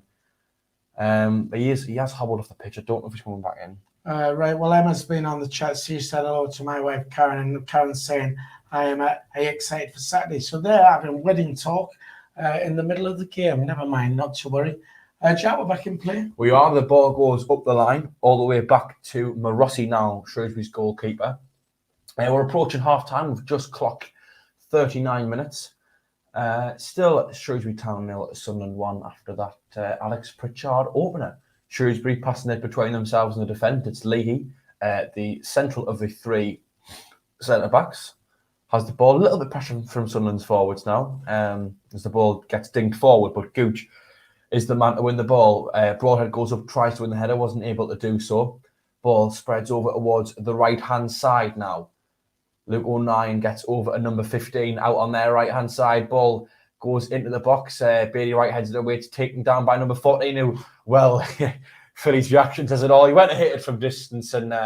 from distance was only. I mean, it wasn't even over the bar; it was over the stand. And, Wasn't it? Right? the ball leaves the stadium, which I think just epitomises League One football, doesn't it? Oh dear me! I mean, that could have gone out the stadium actually. We want to be careful that none of our recruitment there will probably try and sign them up. Yeah, well, DG Earth, I don't know how reliable this is, but says Oxford 2, Fleetwood 1. Oh, it's probably wrong. Oxford probably not even playing Fleetwood. It's probably Oxford versus Man United or something. Woodsy 92 says Wesley Johnson. Well, I'm Funnily enough, I haven't. hoping he's. The camera panned out a minute ago and I didn't actually see him. Sunderland are coming forward now. Luke O'Nien gives it to Alex Pritchard, knocks it back to Dan Neil. Pritchard with the ball out on the left-hand side. Finds Dan Neil just behind him. Neil looks to spread the play. He finds Lyndon Gooch out on the right-hand side. Gooch trying to beat his man if he can. He delivers a ball. Well, tried to deliver a ball. It was blocked, however. He heads it into Aidan O'Brien near the corner flag. He's got Gooch just behind him, who he gives it to. Gooch trying to get the ball in the box. He manages to do so, but it's intercepted straight away, and Shrewsbury get the ball clear only as far as, well, I was going to say is Bailey Wright, but he didn't manage to win the header. Callum Doyle picks up the loose ball, however, and gives it to Luke O'Nien, who finds Carl Winchester back in the middle of midfield tonight after a long stint at right back, drops it off to Gooch. Gooch around the halfway line into Dan Neil, just inside Shrewsbury's half, who goes down. Shrewsbury win the ball and start coming forward with it. It's Nathan Broadhead putting a bit of pressure on there, number 11. The ball goes out towards number 18, drops it off to Nurse out on the left-hand side. There's going to be no dad joke for me this time. Who swings it into the box, it's headed away. And then number 10, that's Vela, will chase. He picks the ball up. Pritchard is standing him up. Ball goes forward. Dan Neil trying to block number 18's view of the box. Ball manages to come in the box, looping down. It's flicked away, and Stewart manages to get a swing on it. Only as far as their number 23, that's Nurse, out wide one more time. Shrewsbury trying to get the ball in the box now. They've got the ball out on the left-hand side, but Sunderland are just standing them up quite well, not doing much, but just stopping them. Bring the ball in the boxes, went all the way back to Leahy, who was in the centre circle, and the switch it to try and go down our right-hand side. Pritchard wins the ball well. Stewart picks up the loose ball, drops it off to Dan Neil, who's driving forward once again. Nathan Broadhead has the ball now. A few lovely little touches there, and he's still going with the ball. He does get taken down. The referee again. That wasn't. Yeah, I think it was Broadhead running at him, if anything. But referee doesn't give anything. Broadhead putting a bit of pressure on the Shrewsbury player this time. And the ball goes out for a Shrewsbury throw in. Right then, just very quickly, Jeff Allcross says 135 on the stream, 60 likes, 81 likes at the moment. Just hit the thumbs up for us if you would please. That would help us. And don't forget, if you're watching and you haven't subscribed to the channel, please do so. It does help, and it is free to subscribe as well. Mad Mackham says Terry looks almost happy. Really? He's not normally happy. He's never happy. Oh, hang on. There's a bit of a kick-off on the pitch all of a sudden. A few players squaring up with each other. I don't really know what's going on here. Probably quite bad, really, considering we're supposed to be watching the game and telling people what's happening. I'm sure we'll be able to see a replay. I hope we can see a replay in a second. We are approaching half-time. 43 minutes and 38 seconds played. Still 1-0 to Sunderland after Alex Pritchard. Well, the ref's got a yellow card out, so somebody's going to get booked here. But who it's going to be? Ordering people away. Nathan Broadhead seems to be the man at the minute who it looks like he's getting booked. The referee is talking to him. He's doing the classic referee hand gesture. Is that which you know very much about your hand gestures? And being a referee. Yes, that as well. Broadhead. Well, I like to drive past the wheat tree and make hand gestures. Yeah, right, okay. The ugly man. So the kick-off. Shrewsbury had a throw-in that they're taking, and Broadhead seemed to just get, like, the Shrewsbury player seemed to just pull on his arm a little bit as he was running away, and it's all stemmed from that, really. So it's our out, I think, really, is a good way of summing it up. Morossi to take this free kick for Shrewsbury then. Deep inside their half, towards the right-hand side. Morossi pings it up the line. Towards the right-hand side, it's headed down, but only as far as 09, who swings it up the line. Winchester takes that down. It was that's how poor ball. Sunderland get the ball back though. Dan Nail finds Alex Pritchard out on the left-hand side, bringing it forward. He's up against their number 5. Pritchard beats him well. Low-driven cross gets cleared away. Out for a Sunderland throw it out on the left-hand side, and the fourth official has indicated there is 3 minutes. I thought there would have been more than that.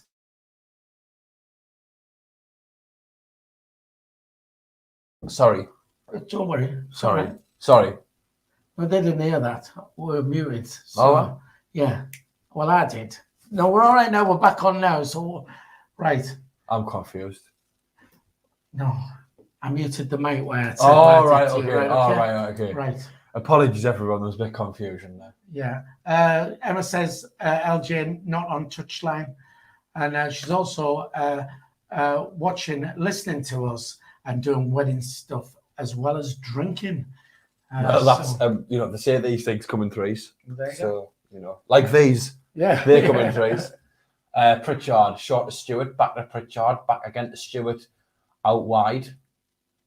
Stewart now bringing it towards the edge of the box, slips it into Aidan O'Brien, whose touch didn't quite meet anyone. Ball comes forward now, but Bailey Wright does well, and he finds Lyndon Gooch. Gooch infield to Nathan Broader, whose touch let him down was quite poor. That. Can I quickly do a score flash? You can. Cambridge 1, Wigan 0. And the players are surrounding the referee over another incident now. Oh, what's going on here? Wonder what's up. Referee talking to someone on his mic. 1 2 1 2 1 2. Like that. Well, I highly doubt he's saying that. All right. Louder you scream, the faster you go. And it's a red card, straight red for David Davis. I think Was it was it Davis. for us? Or was it Vela? No, it looks to be David Davis. Probably because of his rubbish name, if anything, really. Well, I know, but David Davis.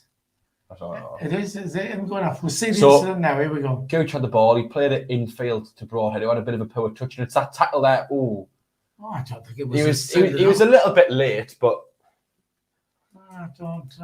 I'm not sure. But anyway, I would have said that was certainly not a straight red.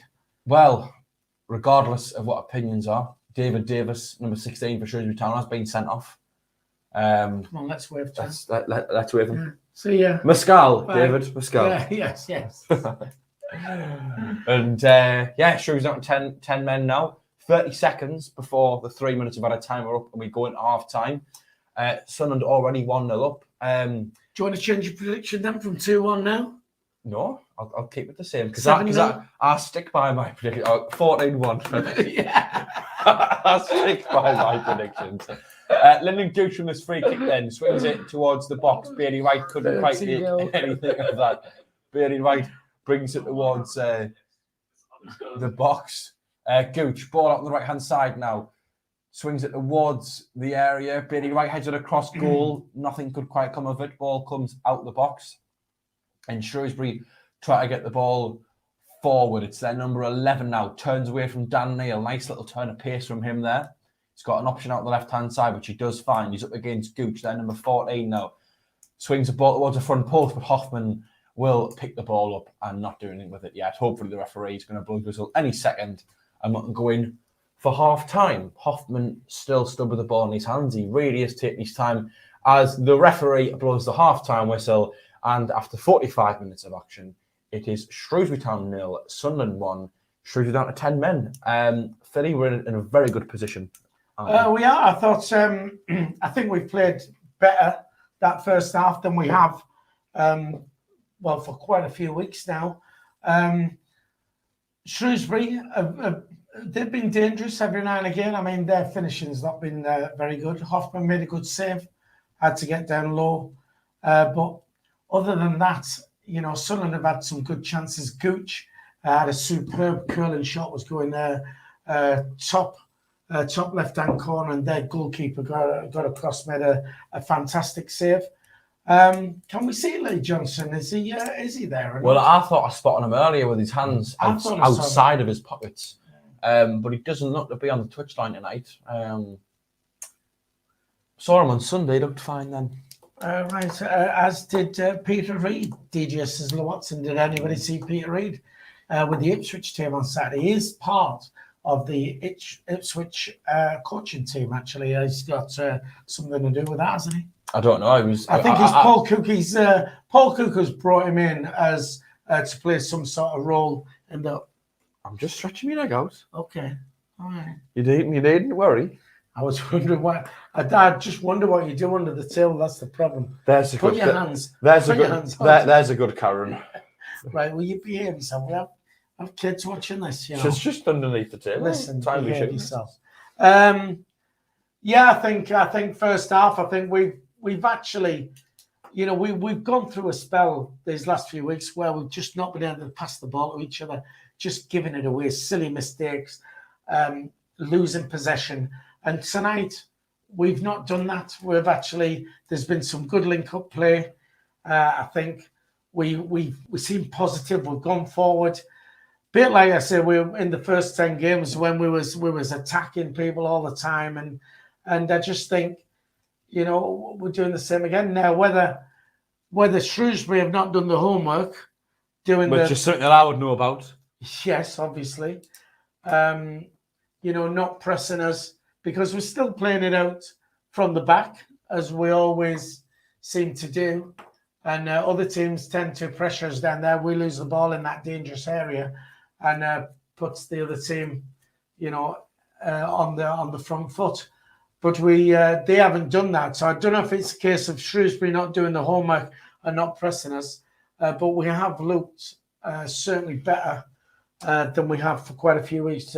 Jack, what do you think? No, I would agree. I don't really think anything in our intentions different tonight. We are still playing it out from the back. We're still trying to play the ball along the floor and create chances in the way we normally would. We just seem better. Is the only way I would describe. To be fair, we are up against opposition that are of, you know, a low standard for this division so far this season in the relegation zone. Maybe that's got something to do with it, but I don't think Shrewsbury have looked bad by any stretch of the imagination. They've pressed us well. They pressed quickly. And I think for the most part, we've been very, very calm on the ball. We've made good decisions. Our passing's been accurate, especially over a short distance, which it hasn't been in previous weeks. We seem to have regained that ability to knock it about, zip it about, and make stretch teams a little bit. We seem to have regained that ability tonight. Can I just quickly jump in there because Brian Holiday is saying that Davis Feld Broadhead off the ball. He might have done. We didn't see it. No. We are a bit useless as a commentator. Yes, to be honest. You tune in, and we're grateful for you tuning in and putting up with this substandard commentary of the game. But we do try our very best. Right, sorry, Jack. I'm not really sure on what happened. If it's, can I just say also that, by the way, Jack is the one doing the commentary, not me. So, you're still stood watching the exact same screen with the exact same game as I am, and had just as good. Don't tar everyone with the same brush, please, if you don't mind. Sorry, Jack. Go on, continue. Yeah, like I say, I think we've just been better tonight. Sure, we have got in a few times, we've had a few half chances, but I think they've actually had to work for it, as opposed to in previous games where we've just let teams in. They've had to really break us down and attack us quickly, and they have got in. And we have got a bit of a last minute cobble together defence with 09 at left back and Gooch at right back. So you can maybe forgive that. You can see Pritchard's goal there, and one of the few times tonight we've got into the final third and done something well. Obviously, Gooch cut in from the right-hand side, curled that shot beautifully, heading towards the top corner. The keeper did really well to save it. There's been a couple of times where we've got the ball in the box, and if it was just one pass was played a little bit quicker, or or a defender wasn't in a particular position. I think we could have been looking at a few more tonight. So and the fact that another thing I've seen over the last few weeks, players just wanting to take too long on the ball when they're in the box and having a shot. I mean, we had a situation with... There's another chance there, Dan Neil. Struck one from distance as well. You know, where you know, there's an opportunity to shoot and they just don't seem to take it. They you know, want to do a little bit more. It's like they want to walk the ball in. Just very quickly, let's go to the chat. Brian Holiday tackle from behind. Was the foul actually on Broadhead himself then? The foul that we thought the red card was given for was a foul on Broadhead. Broadhead had already passed the ball off, or the ball had moved away, and Davis did come in a little bit late. All right, okay, so that's what we're saying, right? That's what we thought the red card was for, and that's what you said that would be a bit harsh for. Yeah, but I think Brian Holiday is saying felled him off the ball, but I think it's the case that he'd already played the ball, and then it felled him. So that sort of clears that up, and it's good really because it means that we didn't miss an incident that we was gonna. It's good for us. Colin B says, "Where the lads thrashed 10 men." Sometimes teams play better with 10 men. They just how it works in it. Well, sorry, go on. Mad Mackham says, "Blimey, that was soft." Right, go on. You was going to jump in there, Jack. Yeah. Them having a red card on the brink of half time. I think we've probably been the better team in the first half. Quite an even game, but I think we've just edged it. We are, of course, 1-0 up. Them having a player sent off the down to 10 men. They already had a bit of a task on their hands anyway. Hopefully that can, you know, take us over the edge a little bit more. And you pushed me over the edge. I knew something that but there's going. a nurse playing, so we're right in there. Fair enough. I've made some yes, terrible if you jokes. can do them, then I can do them. I was going to say the difference are mine are funny, but that would be a lie. So yes, it would be. So, but I'm allowed to do dad jokes because I'm that age. I'm nearly granddad age actually. So there you go. What do you mean nearly? Well, yeah, I suppose I am granddad age. Raised in Sunderland, you're granddad age. But yes, but I'm not a granddad, am I? We keep saying to our kids, when we're going to get some grandchildren, and it just doesn't happen. I think Colin will be popping one out. Yeah, well, there you go. DJ says Burton 2, Accrington 0. Jeff Allcroft says take that. I'm more of a boys on man, are you? Westlife. Ed Sheeran for me. Oh well, there you go. Whatever. Happy with that first half, Colin B. More than happy with the first half. I'll tell you what I'll say. It's a lot better than we've seen recently. That's probably the best half performance I've seen in probably. I'm trying to think. I would say in a long time, over a month at the very least. Yeah, even in that 10-game run at the start where we was winning, we started off really well, but then we was getting wins, but they were ugly wins. We weren't playing particularly well, but still getting the wins. But I think, you know, seeing what we see tonight, it's sort of going back. They look comfortable, sort of on the ball. I think they've defended well. Just passing the ball. Somebody's wife wants to see. Somebody's wife wants to see. Wife wants to see the dog. Right. Okay. Robbie's wife. Around then. Right. Robbie's wife. Then this is Colin. Everybody. Colin. Just say hello to everybody. Have you not got his cap? Oh. All right. Doesn't matter. This is Colin. Colin is 10 weeks old. All right. He's still more mature than you. And he's still not allowed out for a walk. Come here. And he has a fish. Have you fish? Have you fish? Come on, Colin. Still not allowed out for walks. Oh, he's having a fish supper just like his dad. He's like and he's hyper and he's like having a child. Aren't you like having a child, Colin? Yes. And me and Karen haven't had any sleep for 2 weeks. So this is Colin. The cockapoo is what he is. Do you want to poo, cock? Good boy. Give your mama poop. There you go. All right, there you go. That's Colin, whoever wanted to see Colin. Yeah, happy with that first half. Like I said, they look comfortable. And now down to 10 men. Hopefully that'll home the game up for us, and we can bag some more. Let's get our goal goal difference back up, because that's took a knock over the last over these last 3 weeks or so, hasn't it? There's only one Lee Johnson, DJ says. There's probably more. Yeah, probably is. You know, Lee being quite a common first name, and Johnson being a fairly common second name. Yeah. As in Boris. Yes, Boris or Glenn. Oh, God. Here we go. Or even Adam. Jimmy. Well, there's better be a Jimmy Johnson somewhere. Or David. David Johnson. Or Sean Johnson. Or Little. Dino Johnson. Yeah. Or Little Johnson, that's what you've got, isn't it? Yeah, something like that. Yeah, so it's all good. Hopefully we can bang some in. Jeff Holcroft, a dodgy penalty and now a sending off. Are the refs going soft on us? Well, I don't know. I mean, I think the referee's been all right. Do you agree or not? No comment. No comment. Yeah. No, I mean, I think it's everybody why the no comment is. Well, we go through every time I'm sat at this table. We have to go through the same conversation. You always ask me my opinion on referees, and I always give you the exact same answer. I'm a referee myself, and whenever you come through your course, you always get told not to comment on any other refereeing decisions, and that doesn't just mean on camera. That means just in general. It's done to try and offer a bit of respect and protect each other, have each other's backs. Because if you made a bad decision as a ref, which you do all the time, you wouldn't want someone else commenting on it and saying this is what I think it should have been. So that's why I always say no comment. Well, when I'm DJing, I get loads of people coming up saying how rubbish I am and stuff like that, and the music I play is terrible. Well, that's true. Well, it is true. Okay, fair enough. Just very quickly, Colin Major on the live chat says Johnson is sitting in the stands. Thanks for that. Just very quickly, 147 on the stream. We've only got 92 likes. All we're trying to get is 150 likes if we can by the end of the stream. We can certainly get it over 100 this time. Just hit the thumbs up if you would.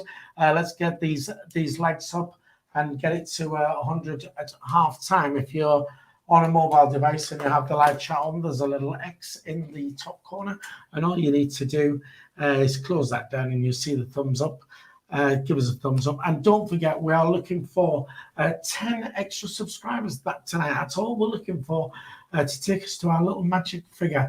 If you're watching in Karen has got a magic figure actually, and yeah, if you're watching and you haven't subscribed, it's free to subscribe. Take a second to do so. Hit that subscribe button and let's get those subscribers up. Is this the match you was at? Yes, the under-23s game on Sunday, Sunderland under-23s versus Southampton. We did win 3-2 in the end after Benji Kimpioka got subbed off and decided to have an argument with the coach about that decision, then resulted to crying on the side of the pitch for about 10 minutes. Right, just very quickly on the chat then. Well, I'm trying to read it if you'll leave the mouse alone.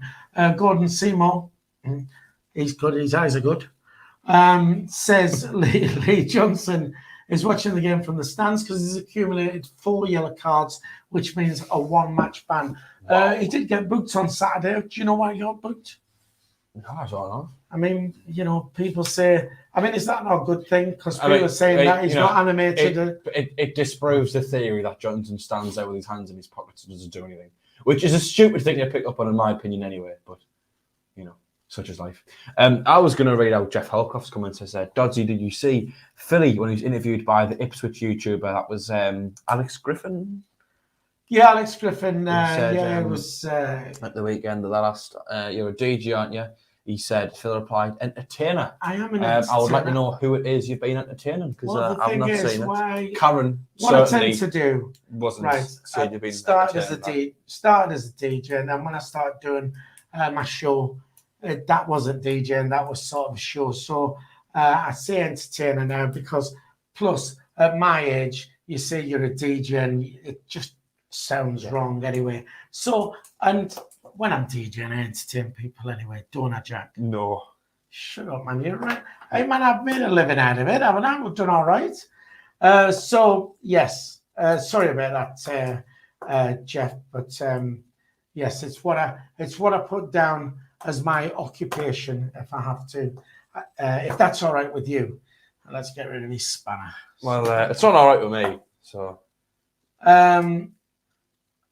Brian Holiday says, "Has Jack been arrested?" No comment. Never in my life.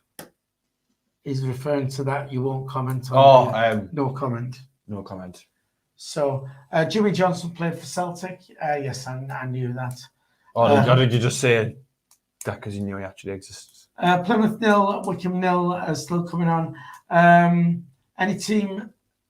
Any of the team gone to Shrewsbury tonight? None of the team have gone tonight. Michael Bowers is at work. Dino's not very well. Jack would have normally gone. And the boy Jacob is way down in London. We're going to kick off the second half anyways. This is substitution, come on. No, I was just right. passing out a message. Right, okay. We're back in play then. Jack's going to do the commentary. I'll have to write that later on. When he's finished. Anyway, we are back and play the ball out on Shrewsbury's right-hand side, our left. Number 15 cutting infield very well there, trying to get the ball into the box. Doyle was able to stop him though and wins Sunderland a throw in. Can I just quickly give a shout out to Terry's Barber? He calls himself, and he's Terry's Barber because he is actually the Mad Mistakes Barber. Well, so hello to you. People are always saying that could do with it. And well, I'm going to say, I mean, I've seen his haircut, so. Can you do a job on this? Yeah, can you boot me in, please? An excellent job you do on Terry's hair as well, so well done to you. For a man of Terry's age, he has got rather nice hair. Yeah. Anyway, bit of head tennis. Shrewsbury with a ball out wide. Vela trying to beat Doyle. Doyle does well there to say him off and win the ball back into row 9, who knocks it back at Dan Neil, dinks it over the top of the Shrewsbury player, which Ross Stewart picks the ball up from Pritchard. Spreads the player. Lovely touch bringing it down there by Nathan Broadhead, who plays it out wide. And then Gooch back inside now to Broadhead, who swings the ball in towards the box. Stewart went up to try and win the header. Couldn't do so. Out for a goal kick. Plymouth 0, Wickham 0, if you haven't already done that. We've got scores coming in all over from DJ Earth. We think they are correct now. We think he's got his act together. Bolton 2, Doncaster Rovers 0, Sheffield Wednesday 1, MK Dons 1 in our division. Sometimes people just need to be threatened with a job that they volunteer for, and they sort the racket out, don't they? You know what I mean? Right, 47th minute we're in, and it is 1-0 to Sunderland still. Ball back in play, Jack? Yes, Shrewsbury out on this right-hand side, trying to get something moving. The linesman's flag is up for something. I think it's a free kick to Shrewsbury out on the right wing, about halfway between the halfway line and the goal, out wide. Fair enough. Great ball in again. There is a correction from DJ. It's Sheffield Wednesday 0. Right. 1. Its time has come. You was on your final warning, right? Your final warning. What? He sacked me his voluntary job. Oh, we're back in play actually, by the way. Bit of head tennis in the box. Foresight number 11 who took a shot. I think it did take a nick off a Sunderland player. Yes, the player's getting in a position to defend the corner. Corner to Shrewsbury then. On the left side, it'll probably be, it's Leahy, the captain, number 3, running over to take this. I do believe that is the player who broke his leg 2 years in a row at the Stadium of Light after about 10 minutes of playing. If someone would like to confirm that with us, that would be brilliant. Getting ready to take this set piece for the Amber and Blues. Ball goes into the box, headed away by a Sunderland player, comes to the edge. Pritchard, first player on hand. Broadhead picks the ball up and, well, thought was nearly going to run out of play. Does well to keep it in. Shrewsbury get the ball back though. Then their number 18 does really well to keep the ball. Feeds into their number 11 who's coming towards the edge of the box. No, man. Shot was taken. Me. Ball goes over the bar, out for Sunderland. It's gone over.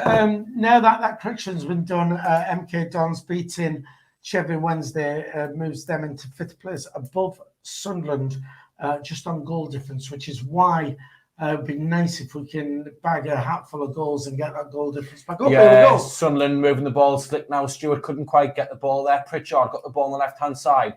He's got Stewart in the box. He's got Broadhead just off to the side. He does give it a broad edge. Oh, terrible touch. Yeah, bit of a heavy touch. touch, wasn't it, really? He could have set himself up, hit that well, but the Shrewsbury player got in before and was able to nip the ball off him. Gooch has the ball for Sunderland, though, bringing it forward into the final third now. Wright doing a good job as captain, organising the line, Brian Holiday says. Yeah, would agree. He's been good so far. Luke O'Neill has the ball now.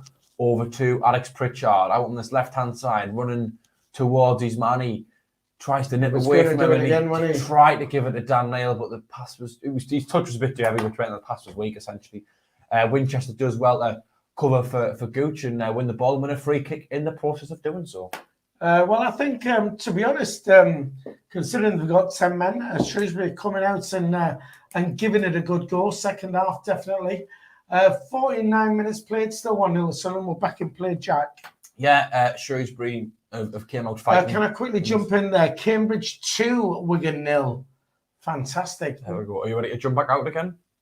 Yes, I just wanted to lob that out there. I knew you were going to say that. Right. Dan Neil switches the play out wide to Lyndon Gooch. Right back tonight, inside Shrewsbury's half. The ball goes up the line. Aidan O'Brien knocks it back to Lyndon Gooch, who plays it forward to O'Brien again. Back to Gooch. Infield now to no one really. Intercepted by the Shrewsbury midfielder. Shrewsbury have not came out. They've came out fighting. Sorry, in the second half really. They've put the pressure on us quite well, considering they've only got 10 men. Aidan O'Brien cutting infield now. Plays it forward to Dan Neil, about 25 yards from goal. Hits on his right foot. Oh. Wide of the post, out for a goal kick. I mean, the good thing is they are coming out and attacking us, which should leave them open at the back, I would imagine, if they're going to do that.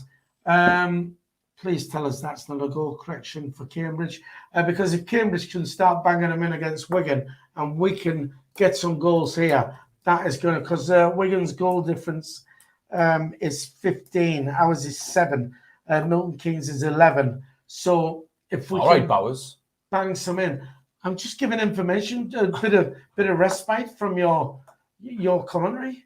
All right, thanks, Phil. Thanks, Phil. Okay. Anyway, sorry, but mean that like,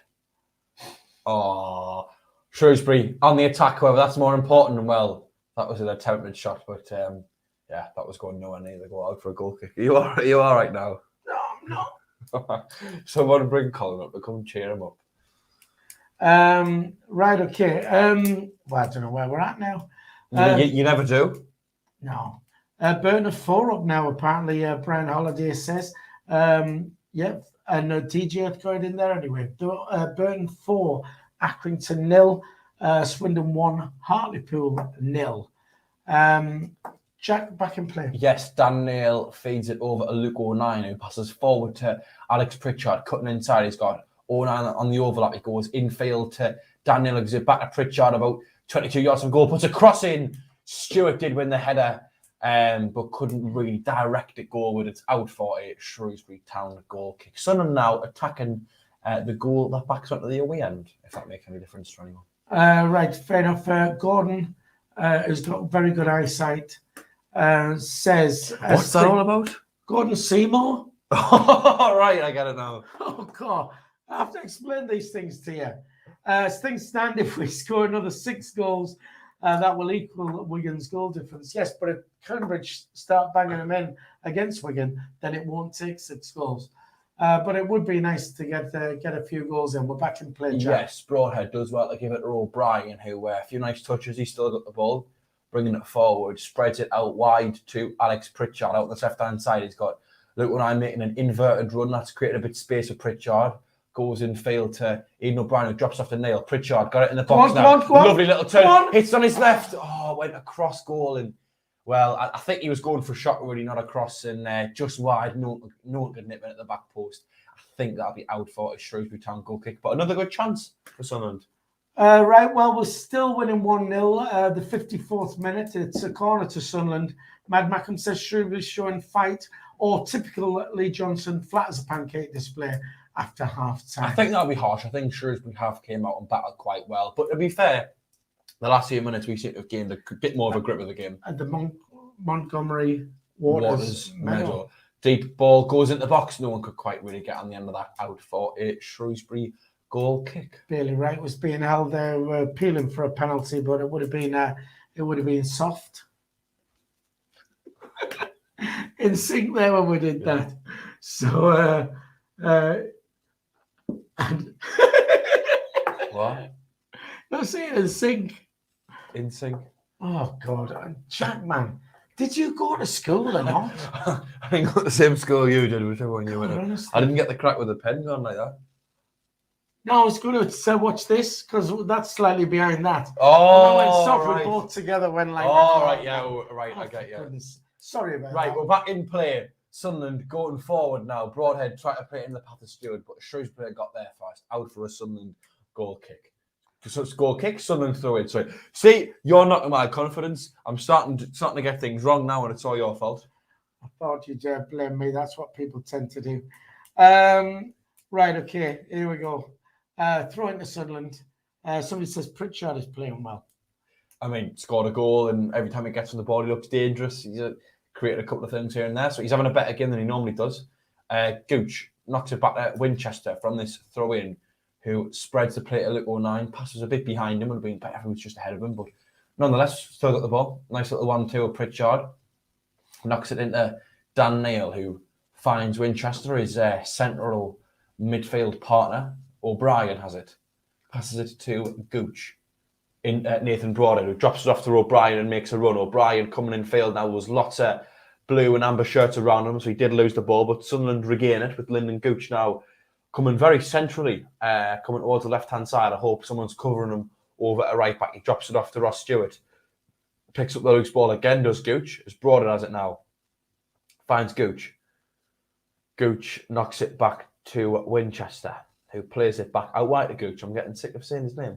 Ball goes into the box by Gooch. Header goes by, I think that was Luke 09 who came into the box in the end, just wide. But again, another chance for Sunderland. Of course, Cambridge 2-0 up. At Cambridge, do you think just raising the game because it's Wigan now, they're going to do that against us on Saturday? Sorry, what's the score? It's 2-0. Oh, very good. I don't know. Maybe they're just playing well tonight. You never know these things. I mean, carrying out the system for Saturday, I suppose, for us to go and batter them. Anyway, Doyle knocks it up the line. Pritchard heads it in field. Stewart, again, a little bit of head tennis between ourselves as Vela tries to take it down and Winchester does well to intervene. Wright plays it in Dan Neil, who's got Broadhead to his right. He's got Pritchard to his left. He finds Pritchard out on this wing. Pritchard, nice little step over, dinks it into the box. It's headed away. Only as far as Dan Neil, who'll retrieve the ball. Plays it into 09 first time. 09 coming forward. Stewart. Back to Winchester. Over to Lyndon Gooch. Out on the right-hand side. Gooch. Cutting infield now towards the goal. He finds O'Brien. It goes back to Gooch, who's made his way in the box. He drilled the ball low and hard.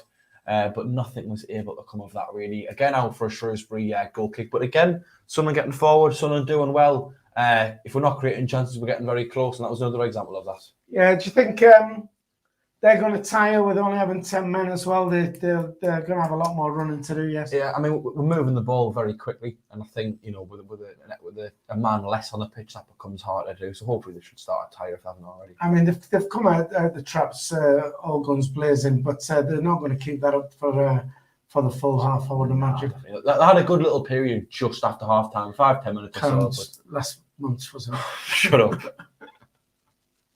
I regretted saying that as soon as I saying you tilt over and open your mouth, I thought he's going to make an inappropriate comment here, as you always do. Leahy spreads the ball out towards the left-hand side, taken down very well by the lad on the left for Shrewsbury, coming into our box now. Oh, he put the ball across the box, and then number 12, that's Ryan Bowman, DJ Earth's mate, was just coming to the back post, just missed it. A little bit of a wary moment there. Well, yeah. Well, I mean, DJ said he's one to watch because his dad drives a taxi with him. But I mean, he should have put that in. Most people would say he's one to watch because he's quick, or he's a good finisher, or he creates a lot of chances, or yeah. But he's one to watch because his dad's a taxi driver. Dad's a taxi driver. The main attribute of all dangerous forwards. It's a corner to Shrewsbury, which is taken towards the back post. Well, Nyan wins a header, but that's well, awful placement. O'Nien ends up heading it back to Hoffman, and as much as that worked out, that was twice O'Nien headed it from into a dangerous area really, instead of just getting it clear. But Sunderland have the ball. Hoffman rolls it short to Callum Doyle, who knocks it forward to Dan Neil, who turns with the ball and looks to come forward. Plays a nice forward pass out wide to Alex Pritchard, coming into the final third, coming into the box. Tries to take it past his man, which he does do. Does he win some in the corner there? I don't think so. The referee points for a goal kick. It's been lively, Pritchard. He's been all right, actually. Just very quickly, Rusty Mackham says he's having to watch the Shrewsbury feed, and the commentators have labelled us big spenders when we walked in the joint. You won't get it. I will. It's a song. I was trying to figure out the next joke, but I couldn't. You walked in they could see we were real men of distinction. All right, okay. I didn't know. Good looking, so refined. I didn't think you'd be in there with you being a child. See. Right, so I'm not just a pretty face. I'm sure that's what they all think. As Karen said last night. All right, fair enough. Chapman, honestly, you're boring us out. Well, stop inviting us on the channel then all the time.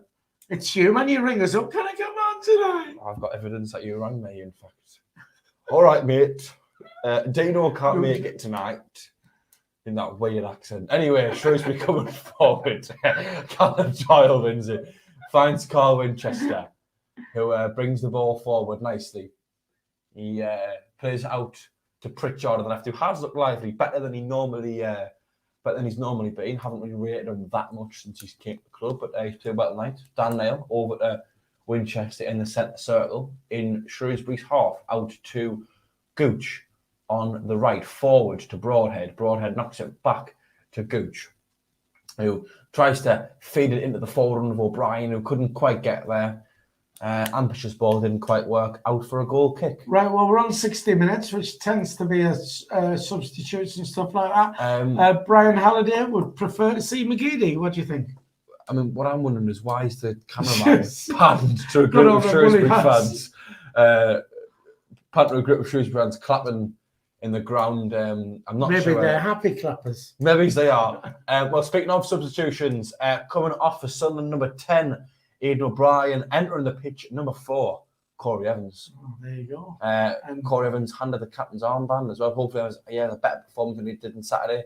Jake had to try and calm the game down and take a bit more control, put the midfielder on forward. I mean, to be honest, they're taking the game to us, Shrewsbury, and obviously, trying to get a goal to then make us panic. But we desperately need another goal to quieten them down. Can I just read out a comment? Mad Mackham has said, "Wise beyond your years, Jack." So thank you for that, Mad Mackham. Well, because he knows big spender.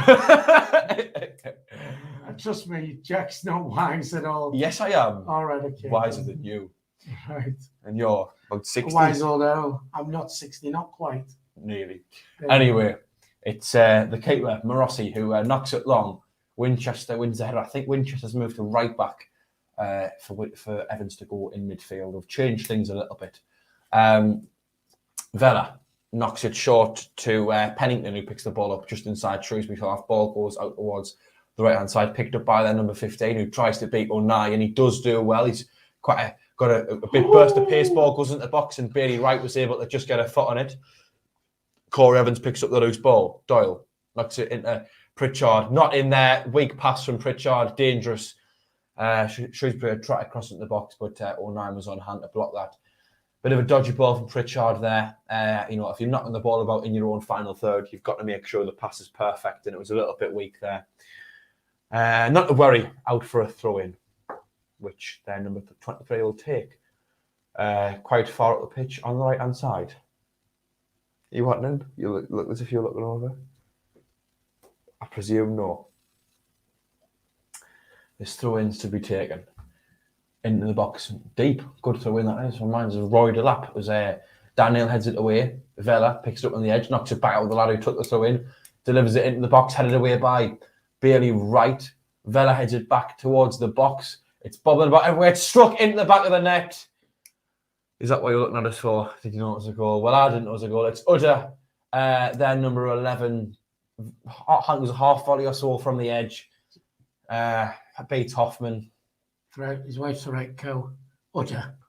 Is that his Udder? Oh, honestly, man. What would you call him? Udder? Well, there you go. Honestly, man, I'm just Sunderland, man. You just couldn't make it up, could you? I mean, the ball's bobbling about a bit. We don't quite get it clear. Is he unmarked? Maybe he's a little bit. Maybe it was a bit lucky. I don't know what to make of it really, but he's jaying up the 12 fans in Shrewsbury stand behind the goal, trying to get a bit atmosphere going from them. And after 64 minutes and 28 seconds on the clock, now it's Shrewsbury Town 1, Sunderland 1.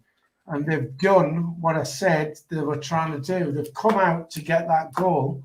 And there you go, it's 1-1, which I'm not too fussed about because I've got 3-1 on me, Cuban. Well, I said a 2-1 prediction, so if I get one now, job's a good one. No, all joking aside, hilarious joking, of course. It was quite a frustrating goal to concede. You 1-0 up, they've got 10 men on the pitch. You've probably been a slightly better team for most of the game. You've actually had a few chances in the second half and you've let them back in. And now, if they're good enough at defending, they can sit back, absorb the pressure. Take a point with 10 men. Put all 10 men behind the ball. And they will take a point in the relegation zone. You know, any point will be taken well by them, which is disappointing. So we've got about 25 minutes to turn this around. Second half, Sunderland. And that's the thing is you know. You're such a negative boo boy. Second half, Shrewsbury Town have come out and they've gone for it and they've got the reward. You know, we're playing 10 men in here, and we should be taking it to them. I think they are better second half. I mean, should we have another chance here? Then number 18's got the ball in the box. He plays it across. Bailey Wright, was able to get it clear. Only as short as Udder, who couldn't quite get the ball under control. Winchester with the ball right back now, knocks it up the line, forward. The ball goes out for Udo. I don't know. Udo. For a throw in to Shrewsbury. Udder. That's his brother, the other one. Right, okay. Oh, it's 1-1, man. God, honestly. Why we said we'd lose as good as we have for quite a few weeks, and then they get back in it with 10 men as well. Here we go. And they're still attacking us. Going for it. Lincoln 0, Portsmouth 2. On the chat there, DJ says, God, you know what's Brian going on Halliday now? saying get McGeady on. Yeah, definitely. I think he's a player I'll look and bring up the pitch now. Well, you know, it doesn't help Johnson's cause, like. No. Ball headed away there. Udder trying to work it back into the box. It's Bailey Wright who tries to head it away. And the linesman's got his flag up for some reason. Offside, I do believe.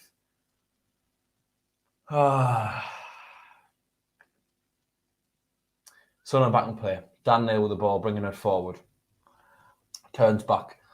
Finds Corey Evans, who's now his central midfield partner. Knocks it out to Winchester, trying to bring the ball forward from right back. Winchester drops it off to Gooch. Gooch, who's going to try and create something. Puts it onto his left, puts the ball into the box. And it's intercepted by a Shrewsbury player, knocked forward only as far as Bailey Wright, who heads it into Corey Evans, takes it down and knocks it up the line once more. Winchester giving chase, couldn't quite get the ball back. Evans knocks it forward, but Shrewsbury get the ball back, and it's a throw in now out on this left-hand side. And well, Forwell 007 says brings Evans on, not McGeady, tells you everything.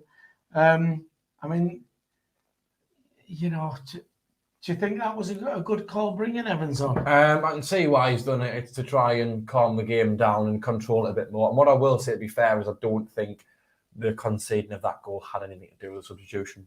I wouldn't really make any correlation between it. Stephen, get McGeady and Giacu on. I'd definitely get McGeady on 100%. Giacu maybe as well. Someone down the wings, definitely. Someone give us a little bit of spark in the second half and a bit more inspiration. Dan Neil gives it to Alex Pritchard out the left-hand side. 09 is on the overlap. Pritchard hasn't used him yet, though. He works it onto his left foot, puts a ball at the box, it's headed away, only as far as Lyndon Gooch, who chests it down. Gooch taking the ball out wide. He's been stood up by his man, turns back, plays it to Evans, who puts a deep ball into the box. It's not quite headed away. Pritchard takes it down, out on the left-hand side, knocks it, try to find Nathan Broadhead, but the pass was intercepted. And here comes Shrewsbury.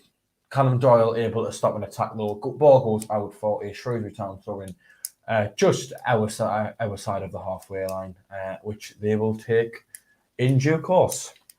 Right, fair enough. Reading 0, Sheffield United 1 in the Championship, coming down there. League 2, Sutton 2, Mansfield 0. Cliff Dixon, friend of mine. My pal, man. He's, he doesn't have many, but he does have some friends. Oh, there you go. To be fair, Diaku isn't a bad shout against 10 men. A bit of pace to stretch them. Exactly. Hoffman going to retrieve the ball, mustn't have ball boys on that tonight, or they can bother to go and get the ball, one of the two. Callum Doyle will take this throw in then for Sunderland. Throws it into Nathan Broadhead, who turns, beats 2 men at once, does well, tries to beat a third one, couldn't quite do so. Oh, he has done. He's got the ball. Come on, lay it off now. He does pass the ball forward to Gooch. He's done well there, Broadhead, to be fair to him. Gooch into Dan Neil, who just about managed to pick the ball up. Gives out wide Alex Pritchard. Pritchard trying to cut inside now. Could play 09, he doesn't do. He gives it to Corey Evans, who knocks it over to Gooch. Gooch tries to get on his left and do something, but what was the point in that? Paul Bradburn says, Philly, do you really think the group of players are good enough to go up? Well, they're the same group of players who started our best run to a season that we've ever had. And we're looking good and looking very good. Not just as a team, but as a squad, look really good, and it's the same players, so we know they can. We know they can do it. It's just a case of, turning it around. And to be fair, first half I thought, you know what, maybe this is the start of something. Second half will come out and I'm a Lee Johnson out, which of course I'm not. You got your Johnson out? Yeah. No change from normal. So there you go. Michael Bowers always has. Back in play, Jack. We are. Long ball goes forward from the Shrewsbury keeper. Dan Neil picks up the loose ball, knocks it back to Luke O'Neill. Corey Evans has the ball in the middle now, trying to bring the ball forward for Sunderland, but Leahy's there to intercept. And the referee has given a free kick to Shrewsbury. There's a few people saying, Diaku, McGeady on and stuff like that. Norman Longstaff says, has Diaku not on yet? He only got 10 minutes on Saturday. It's true. I mean, there's 20 minutes left. I think we're bringing subs on now. We should now be changing it around, and we've got to. We've got to go at them. They've got 10 men, and this is where we can. We can stretch them and get in gaps. Looking over the far side there, 2 players look to appear to be coming on for Sun. I'm not sure exactly who it is. Diaku looks like he's one of them. Not sure who that other one is. Diaku McGeady, hopefully. 2 attacking forward-minded players who can inspire us in the final third a little bit. This free kick is taken long, but Hoffman will pick up the loose ball quickly. Rolls it out to Luke O'Neill. Come on, Sunderland, get forward. O'Neill driving the ball forward for Sunderland. He's got a few players in support, one of which is Pritchard just ahead of him, who he does find. Pritchard knocks it back to Dan Neil. He's back to the Shrewsbury goal. Nice little turn to keep the ball and knocks it back to Bailey Wright in the centre circle. Now the ball finds Winchester. Neil has it. Over to Corey Evans, the captain since he came on, finds Alex Pritchard out on the left-hand side. He's got O'Neill in support. He's got a few to aim for in the box. A few step overs from Pritchard. He passes it to O'Neill after realising he couldn't quite do it on his own. Pritchard has the ball again. Looks to knock the ball in the box. It's headed away, only as far as Evans, who heads it into the path of Dan Neil, who brings it forward.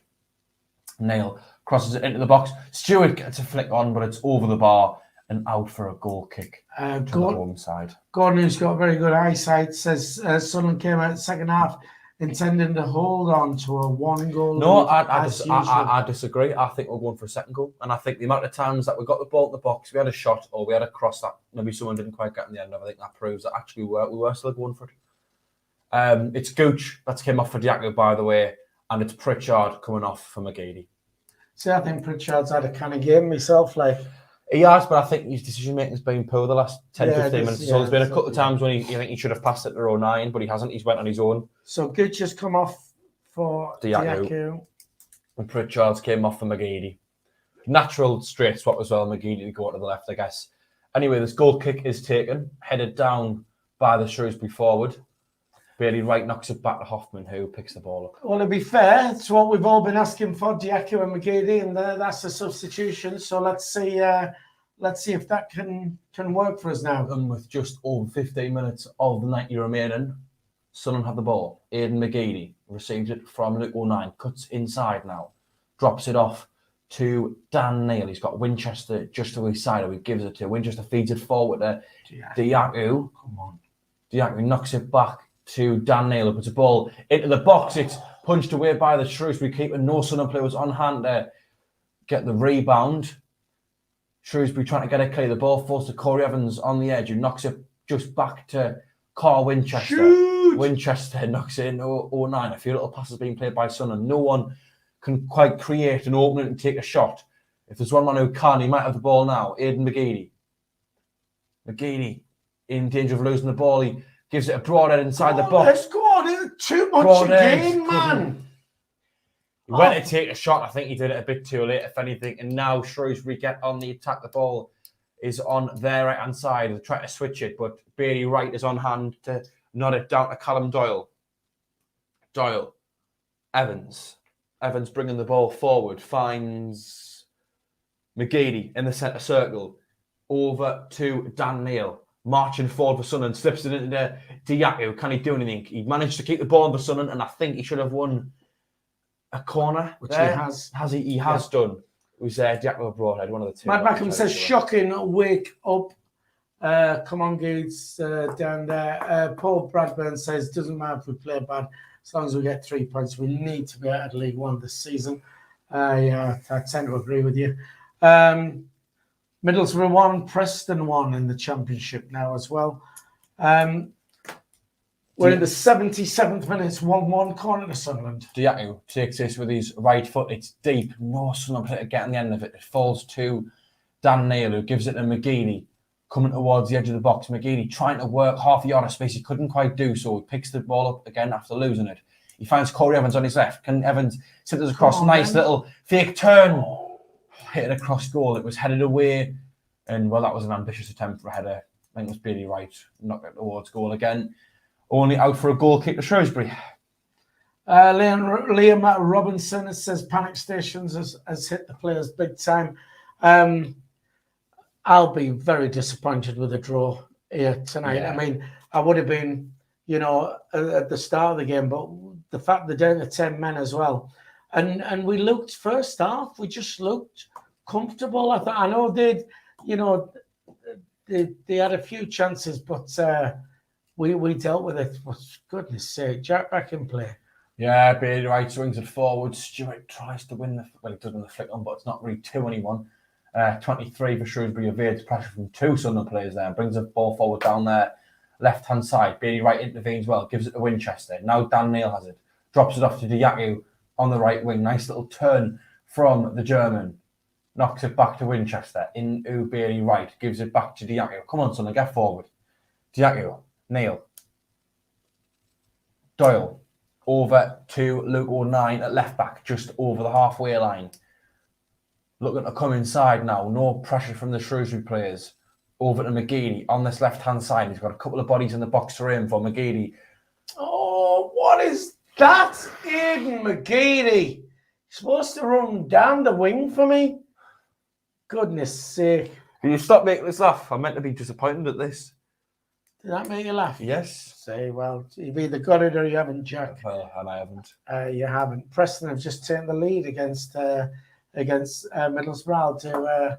I'll do DGS job for you if you want. Middlesbrough 1, Preston 2. There you go. Messing up my coupon. which I wasn't looking at. Obviously, I'm not. I am Yeah. concentrating. on the game. And we don't advocate the use of betting. Always gamble responsibly. You know, $3,000 you've put on. Wow. Yeah. When the fun stops, stop.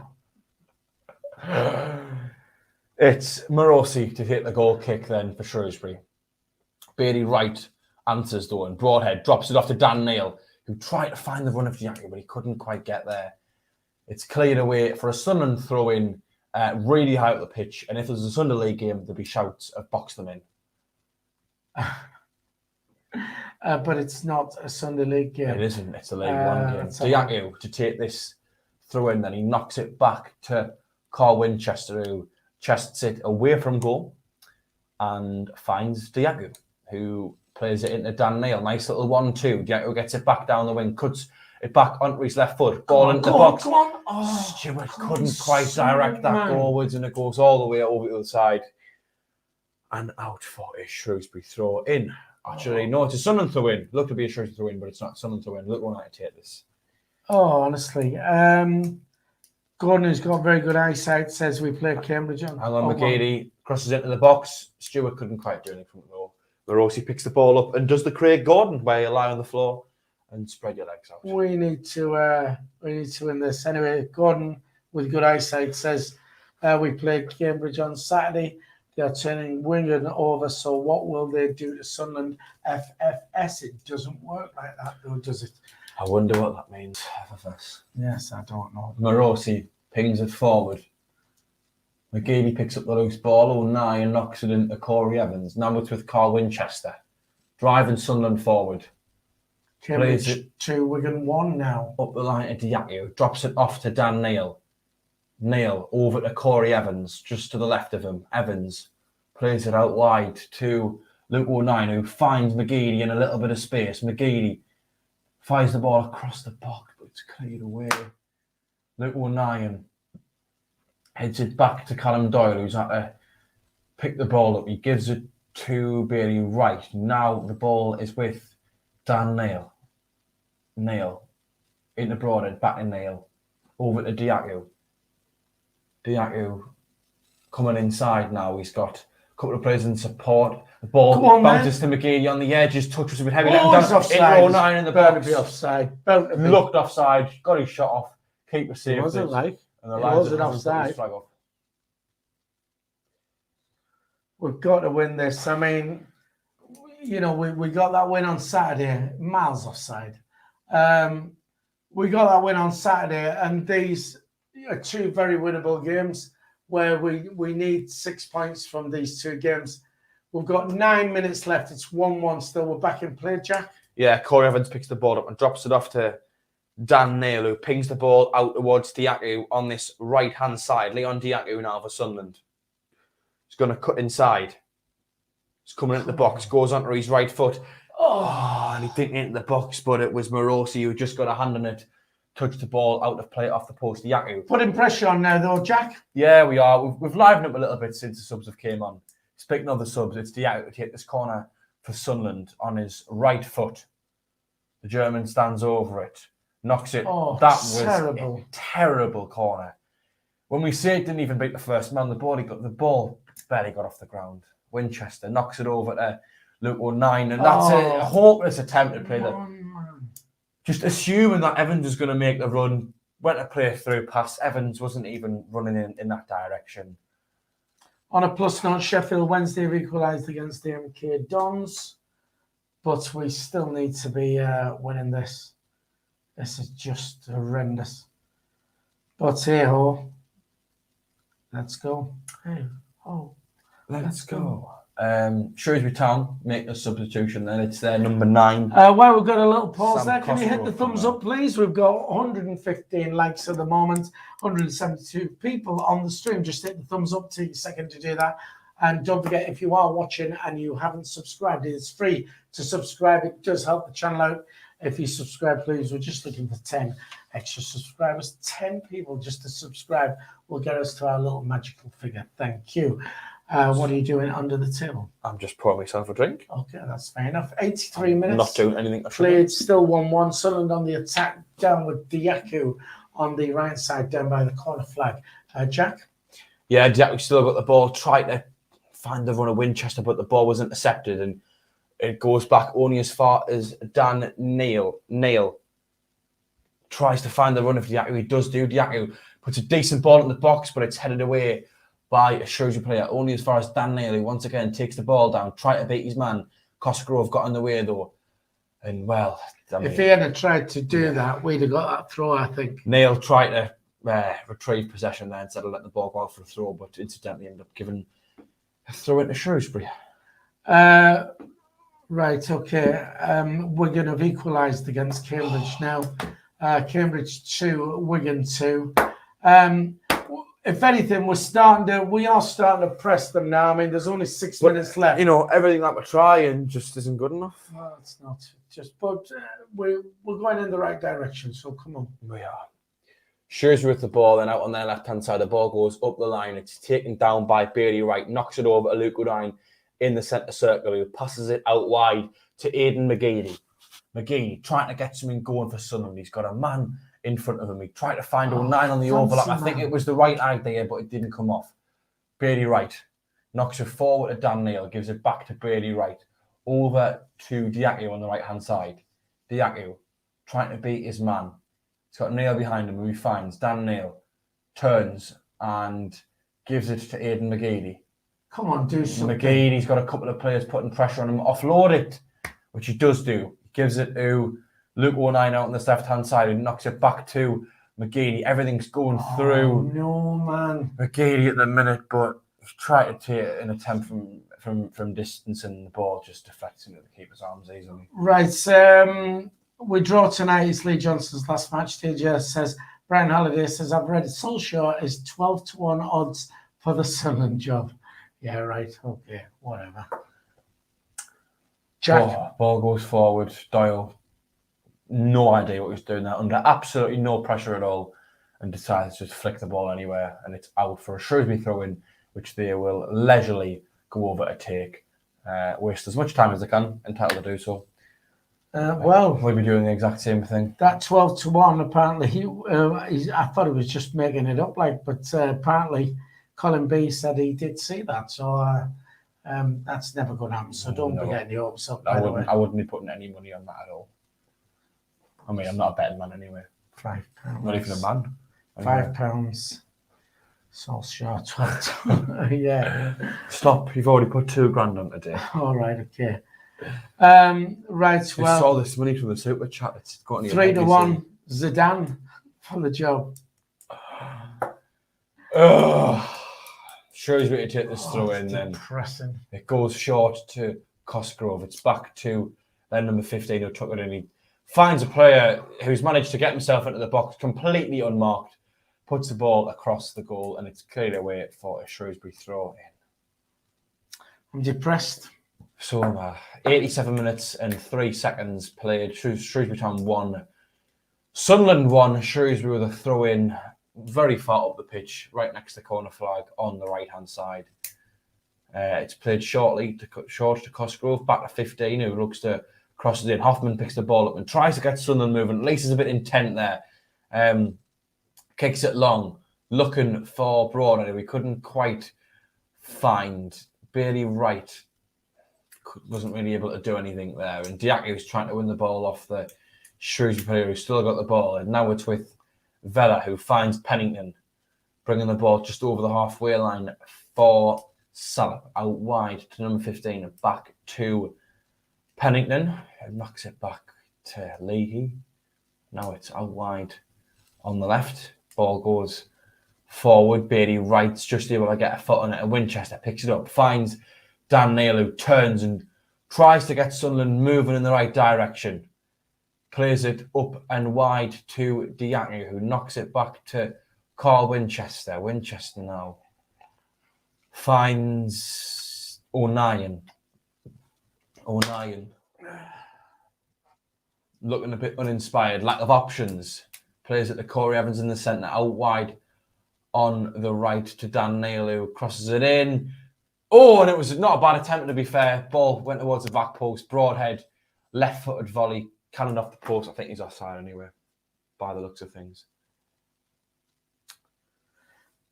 19 shots, 4 on target. That's not a good enough conversion. Where the thing is, I mean, you know, I try and defend Lee Johnson and stuff like that, but this doesn't make my job any easier, does it? I mean, stuff like this, these performances. First half, I thought we were starting to show signs of getting back to what this squad can do, but it's been shocking second half. Yeah, I agree. Sunderland back in play. Luke O'Neill has the ball. He tries to come inside. He is fouled. Sunderland being given a free kick. We're actually into the 90th minute now, so it won't be long before we see how many additional minutes have been given. Evans takes it short to O'Neill, who's bringing the ball forward. Sunderland's looking a bit devoid of ideas, to be honest, going forward. And Shrewsbury more than happy to sit back and just, you know, take a point. They're in the relegation zone. They're going to be happy with this tonight, I think, really, or at least content. Bailey Wright finds Diaku cutting inside now, but losing the ball. Hoffman will pick this loose ball up and drop it off to Callum Doyle, who turns and plays at the Corey Evans on the halfway line towards this left-hand side. Evans switches it to Bailey Wright. One more over to, I think that's Broadhead. Oh, Neil, sorry, into Diaku. Back to Bailey Wright, though, and fourth official has indicated there'll be an additional 4 minutes before the final whistle is blown. Luke O'Neill up against his man out on the left-hand side, puts a ball in the box, flicked nowhere, really by Broadhead. Ball's cleared, only as far as Doyle. Doyle pings it out to Dan Neil. Neil coming in field now. Oh, Winchester tried to play it over to Diaku, but that pass was terrible. Diaku now knocks it back to Wright. Now to Diaku. Diaku coming in field now, but lost the ball only as far as Doyle, who retrieves it. And every time the ball does come back, it's always a Sunderland player getting it because they aren't really putting any pressure on us. McGeady takes it down now, swings it towards goal, but that was never really going to work. And we've already played 1 minute of the additional 4. Morosi taking his time to take the goal kick. Honestly, it's just depressing being a Sunderland fan. Honestly, why didn't I just support Man United or Liverpool or something like that? I mean, you were born in Wigan. Well, I could have. Well, my team are doing all right, actually. Oh, leave the table. For goodness sake, man, honestly. Morosi takes this goal kick long. It took him 30 seconds, funnily enough, to get the ball back in play. 48 years I've had of this. Oh, yeah, because you were 10 when you started supporting Sunderland. Took us a second o'clock on. Oh, dear. 10 years or so of this. Anyway, Sunderland getting the ball forward. Winchester turns back, knocks it back to Dan Neil, who finds Callum Doyle in the centre circle, gives it to McGeady. Knocks it over to Luke O'Neill out on this left-hand side. O'Neill cutting inside, definitely fouled there. Referee gives a free kick to Sunderland, about 20 to 25 yards from goal, towards the left-hand side in a relatively wide area. A very good area with the ball in the box, I think. Sheffield Wednesday have scored against MK Dons, if that helps. 2-1 now to them, which should put us back up to 5th, I would imagine. Yes. It's Leon Diaku. Oh, it doesn't, because Sheffield Wednesday go above us. Leon Diaku stood over this free kick for Sunderland, about 22, 23 yards from goal, just off the corner of the box on the left-hand side. Plenty red and white and amber and blue shirts in the box. Diaku to take this on his right foot. Come on. Runs up the road, knocks it towards the back post. That's a terrible ball. Shocking, man. Oh, goodness sake. You've got to hit the target, at least hit the target. Christ almighty, this is crap. That's it. It's either got to be on target or in the danger area, and it went completely over the bar. Pathetic, really pathetic. Straight into the stand, and it's Morosi to this goal kick. We've got 35 seconds remaining of the last additional minute. The Sunderland fans are beginning to leave the away end early as Morosi pings it long. It's kept in just about. Oh no, it wasn't. A mile out of that. Come on, away, last roll of the dice. Last 15 seconds for Sunderland. 9 knocks it short to Callum Doyle, who Get it up, plays man. it over. That's Passing it across the back. what Karen says to you. Dan Neil brings it over the halfway line. 8 seconds left. Pings it towards the box.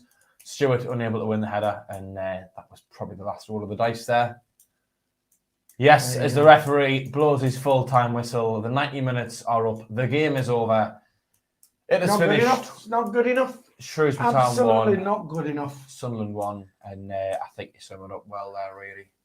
It's just ridiculous, man. I mean, no disrespect to Shrewsbury, but they had 10 men as well. Well, what I will say is they've really earned the point. They were going into the game probably.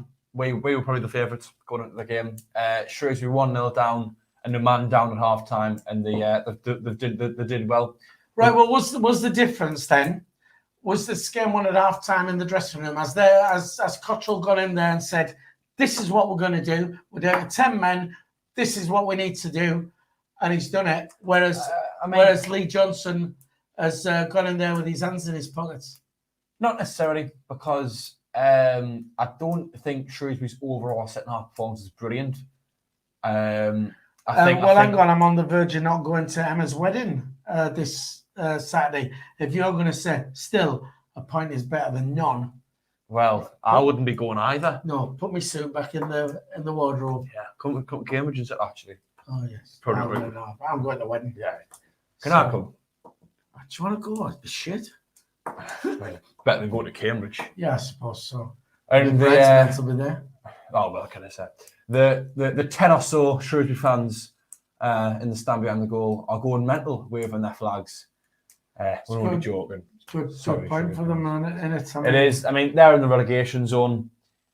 You know, it's a good point for them. And to be fair to them, the battle well for it. They deserved it, especially with 10 men. They did raise the intensity second half, and I think that at the very least they gave it absolutely everything. But we threw it away, really, didn't we?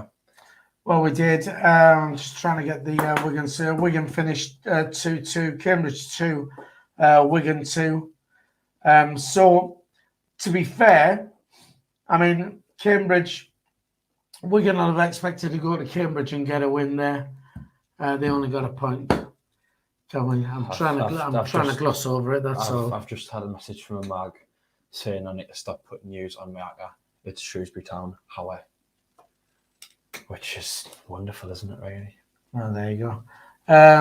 Yeah, well, I mean, at least you've got a nice message from Karen. Cheer up, babe. I'll give you a special cuddle later. Oh, I love my special cuddles.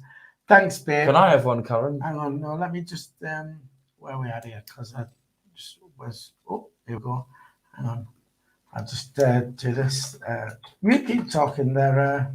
I don't really want to keep talking, to be honest. I'd rather just wrap this up. We were terrible. Well, it's disappointing because I actually think in the first half, it was probably some of the best 45 minutes or so we've seen.